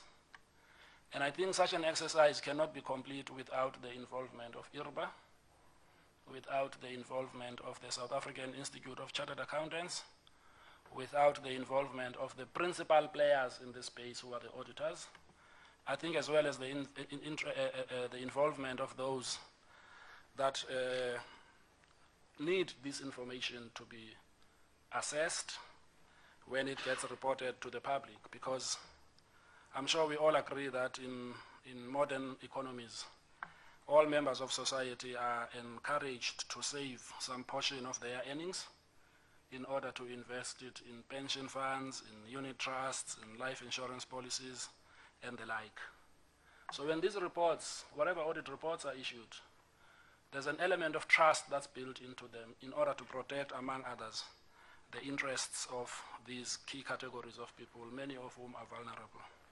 So when you look at all of those infractions that were identified in the master bond report, we back to them 16 years later after that report was tabled in March 2001. And this I say because I've also read the international report of KPMG as an audit office.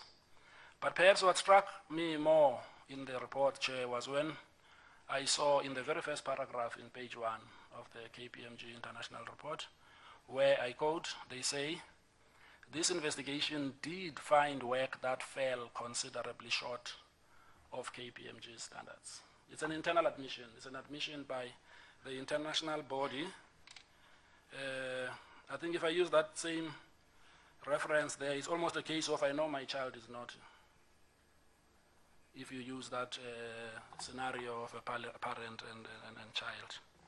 So, Chair, when we saw this as an audit office, just to clarify another matter, we undertook to engage with the leadership of KPMG openly, because this report, unlike what I've just read from the NEL Commission report, has got details of the things that were found.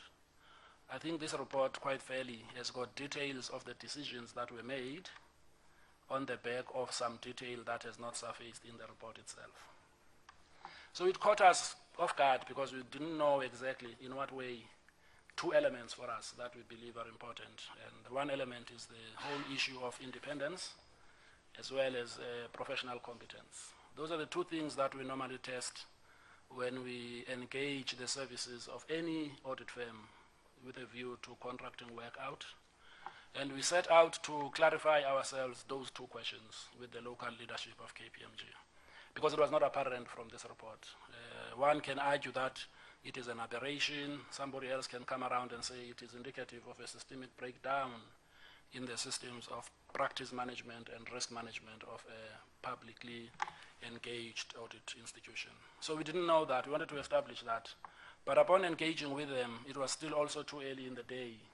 We were not able to know that we will get a comprehensive answer to that question, because we wanted to know, in order for us to continue with the assignments that we have trusted in your hands, is the issue of independence with regards to the partners as well, including the issues of professional competence. Are they still intact? And the leadership of the institution assured us that, yes, indeed, they still believe that those two elements are intact. But while we were doing that, we knew that IRBA and the Institute of Chartered Accountants had committed to conduct certain investigations. And therefore, we decided, from our point of view, therefore, that until such time that the outcomes of those investigations are known, one step we're going to take, instead of allocating work to KPMG over a 2-year period like we do with others, we've decided to reduce that to a 1 year, subject to an outcome of those independent investigations being known to us, which will then lead us to get to the drawing board. So just to clarify that matter, the year that's just passed now, which is the year ending March 2017, all audits that were assigned to all firms had been completed. The next financial year that's coming is the year that will end on March 2018, whose reports will be expected to be delivered by 31 July of the same year as our cycle operates. So we are hoping, therefore, Chair, that those investigations will be concluded well ahead of the March 2018 financial year, so that whatever the outcome of it is, in terms of those independent investigations, we can be able to react to it in relation to the assignments that we have already assigned them for 1 year, which will be the year that's coming up the line. So we are waiting for that then, Chair, as well. And hence for us, I think it's important for both the Institute of Chartered Accountants and the Independent Regulatory Board of Auditors investigations to be given absolute priority, because it will be very difficult for us to enter the period ending March 2018 while we still are unsure as to what the sustainable answer going forward is going to be. So those two things, Chair, I thought I'll use this opportunity to reflect on them and to say that we took this decision having carefully thought through it, and we believe that it won't be serving anybody's purpose if you pulled the plug while you are saying you are waiting for the investigation, because the investigation may surface issues that may be lessons much wider than just the one entity that you looked at. Hence, we thought that from a systemic point of view in relation to the area of governance, which I think is much needed in the country, especially when it comes to oversight of various activities. I think if I look at the statistics that were released by the South African Institute of Chartered Accountants, all of us still have a journey ahead to build strong capacity of auditors and accountants. But we've taken note of this, and we believe that we've taken some appropriate action based on our assessment of this report. And I guess, Chair, last point is that contained in this report, there are many statements which may be of interest to different stakeholders. As a stakeholder in this context who distributes work to people who do it on our behalf, like I repeat, we were looking to assess whether those basic fundamentals of independence and professional competence, as well as the assessment as to whether this is indicative of a systemic breakdown in the normal practice management controls. Until that is answered, the stance that we have taken on our side as an audit office shall remain one that says that we give you less than what we would have given you in relation to others, but please come back and let us know what is the outcome of the independent investigation. Because clearly, Chair, from what you also have discussed in the committee, there are seemingly two areas that this report had focused on, but the practice management disciplines within a broad audit environment go far deeper than issues that have been highlighted in this report from a professional competence point of view. So we are not dismissing anything here, but we say we picked one element of this report that we thought would immediately generate a response from our side. So we'll stay in touch then, Chair, with them as well as with yourselves to appraise you of what outcome has emerged from that process. Thank you very much. All right. Thanks very much, Auditor General. Ms. Lomo, we want to thank you very much with your team for having made time to come and discuss these matters with us. We had always looked at them from a distance, the distance of our friends from the media who are here, who have been relaying information to us. But today, at least, we're able to sit face to face with you. And I'm sure all of us came here with our own views and sense. Now, it all depends whether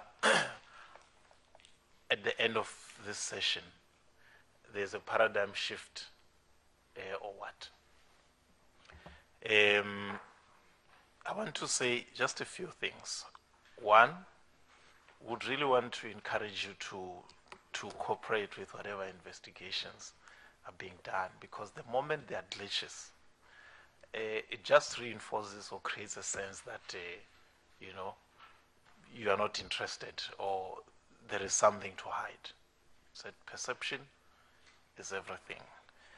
And the independent investigator that you want to appoint, it will be very much important for the public to know your time frames, because that also assists in building public confidence that indeed you are seeking to have these things addressed. And indeed, the question of, you know, maybe at this point a not so aggressive tendering for public work whilst you want to clean yourself, I think might be a very important consideration to make, so that once you are cleared and cleaned, you are able to come back and waive that certificate and say, you know what, we have been found to be okay.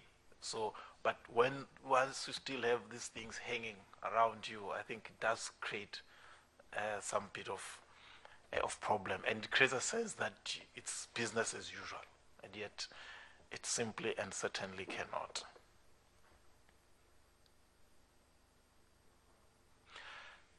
And I must say that in preparation for this meeting, we had very heated discussions within the committee about today, and part of it was, is KPMG an isolated case, or are we dealing with generally an industry that requires you know, more policing than we're doing? Because we have, and I'm sure you had part of the line of questioning around consulting work. We have a heavy dose of skepticism when it comes to consulting work done by firms within government, because we believe this element around profit motive does mess up a lot of things. And once or twice we do come across instances where you find that a company goes in and creates conditions to perpetuate itself rather than going in to address a problem in order to enhance you know, the management of institutions. So the question was, is it just KPMG, or should we look at everybody else? You know, everybody is also investigating your colleagues in Deloitte, and there are a whole range of others. You know, where the SABC, you go to SAA, you have Ernst & Young. Even the documents that we have, they are all marked Ernst & Young. It's almost as if they were prepared at their offices. Almost all of them, Ernst & Young, Ernst & Young, Ernst & Young, Ernst & Young.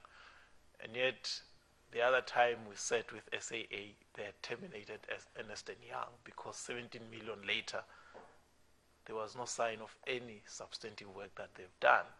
But lo and behold, this year, we found Ernst & Young is back. So there was therefore that question, and I think what the Auditor General had read, the 2001 report, brings back those questions. You know, so I think that just understand it in that context, that we're not just focusing on KPMG, and of course the one question that we did not deal with was the issue around the IFMS, because we came across allegations. Yeah, here's a presentation of the DG on this page, talks about KPMG, and there are 1, 2, 3 findings that relates to irregular payments. That's why I had included that, and I see your response was just a standard response, you know, because the findings of internal audit was that you were paid two amounts, 2,522,084 rands, as well as 2,200,657 rands 71 cents for work that had not been delivered.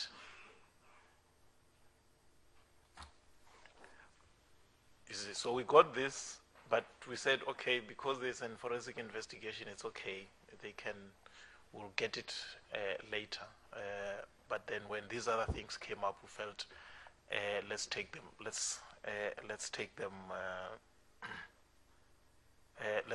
up. Now, you know, I have my own views sitting here and listening. I had my own views when I came in here, but after listening to you, I have another view, you know. And it's a view that is not very positive, unfortunately. You see, firstly, if you look at your submission, you did not respond to my question about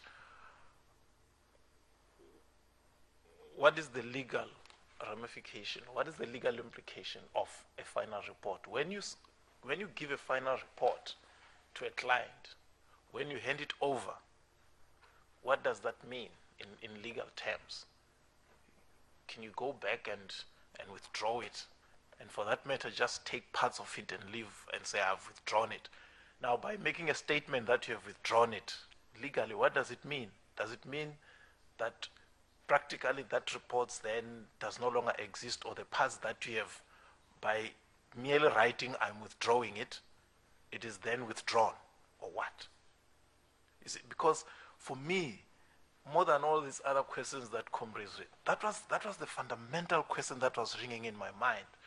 Because if any of the reports that you're doing then gets withdrawn like that, what does it mean? Where does it leave us?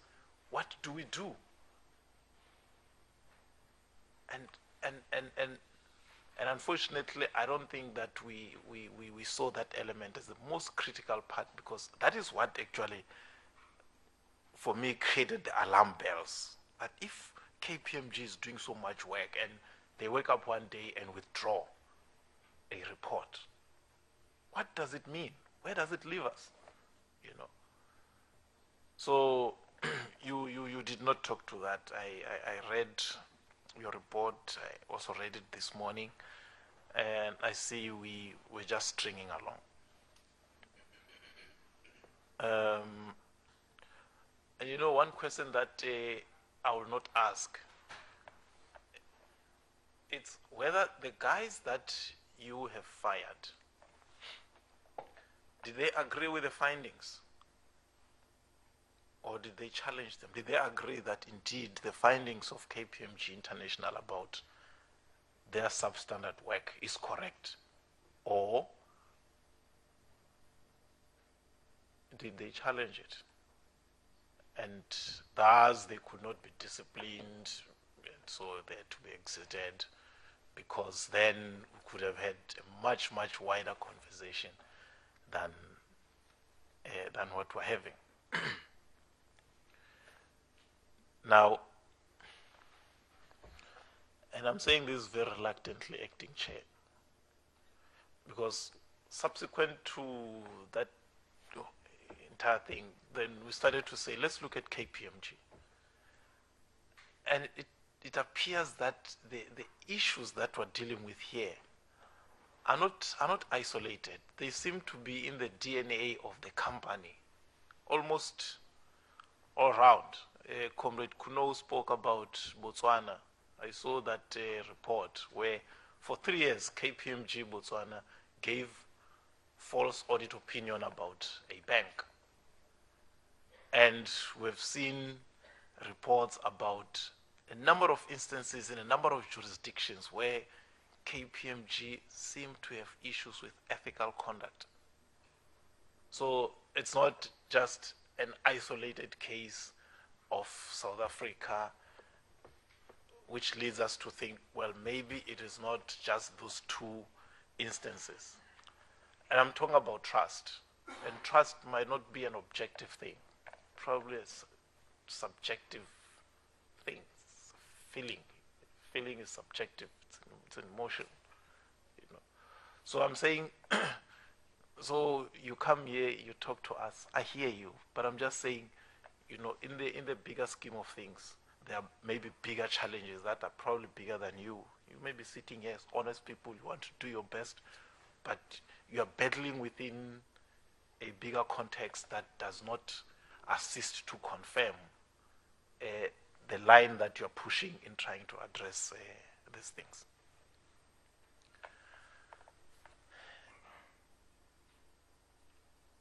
And you see, I look at your conduct in the SARS issue.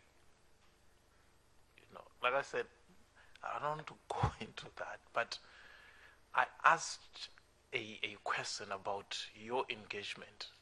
Fine, you have given SARS a report, it's final. Now somehow you go back, you find that there's something wrong with the report. How do you engage your client?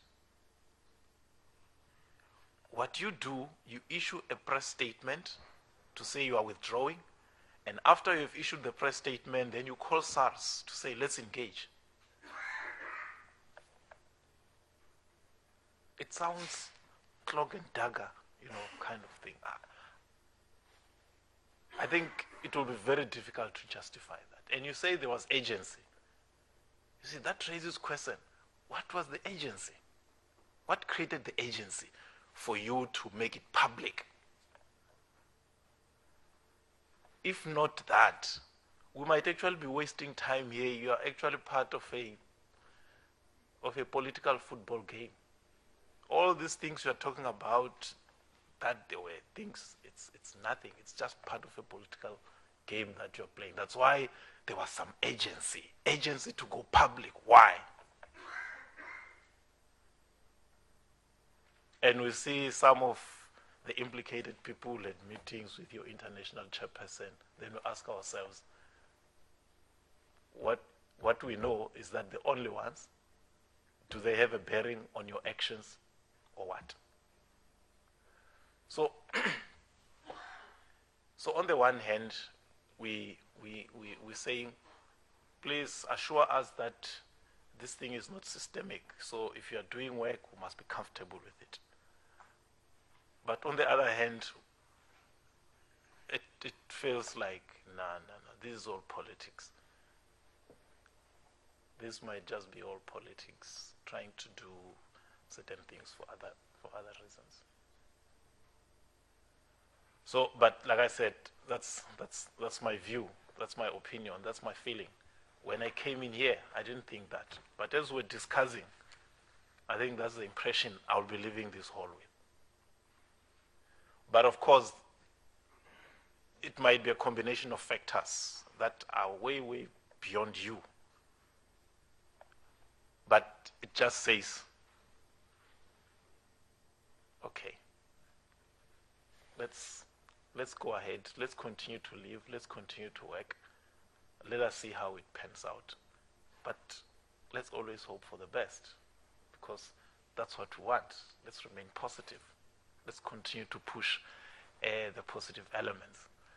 Let us hope the work that you do, that we engage with, it's okay, it's not contaminated by all these things, so that we can utilize it to assist in strengthening government's management of its finances. I think maybe on the positive note, that is where I would want us to leave it at, to say, let's go ahead, let's do the right things, and let us see where the investigations are going to take us. We, as Parliament, representing the people of this country, could not be passive spectators of an unfolding public scandal. It will be irresponsible of Parliament not to be interested in saying, talk to us, talk to the public. That is why the Portfolio Committee on Mining called the directors of Aurora. So you remember that company bought by one Kulubuse Zuma and two others, which was liquidated and for almost 2 years could not pay the workers.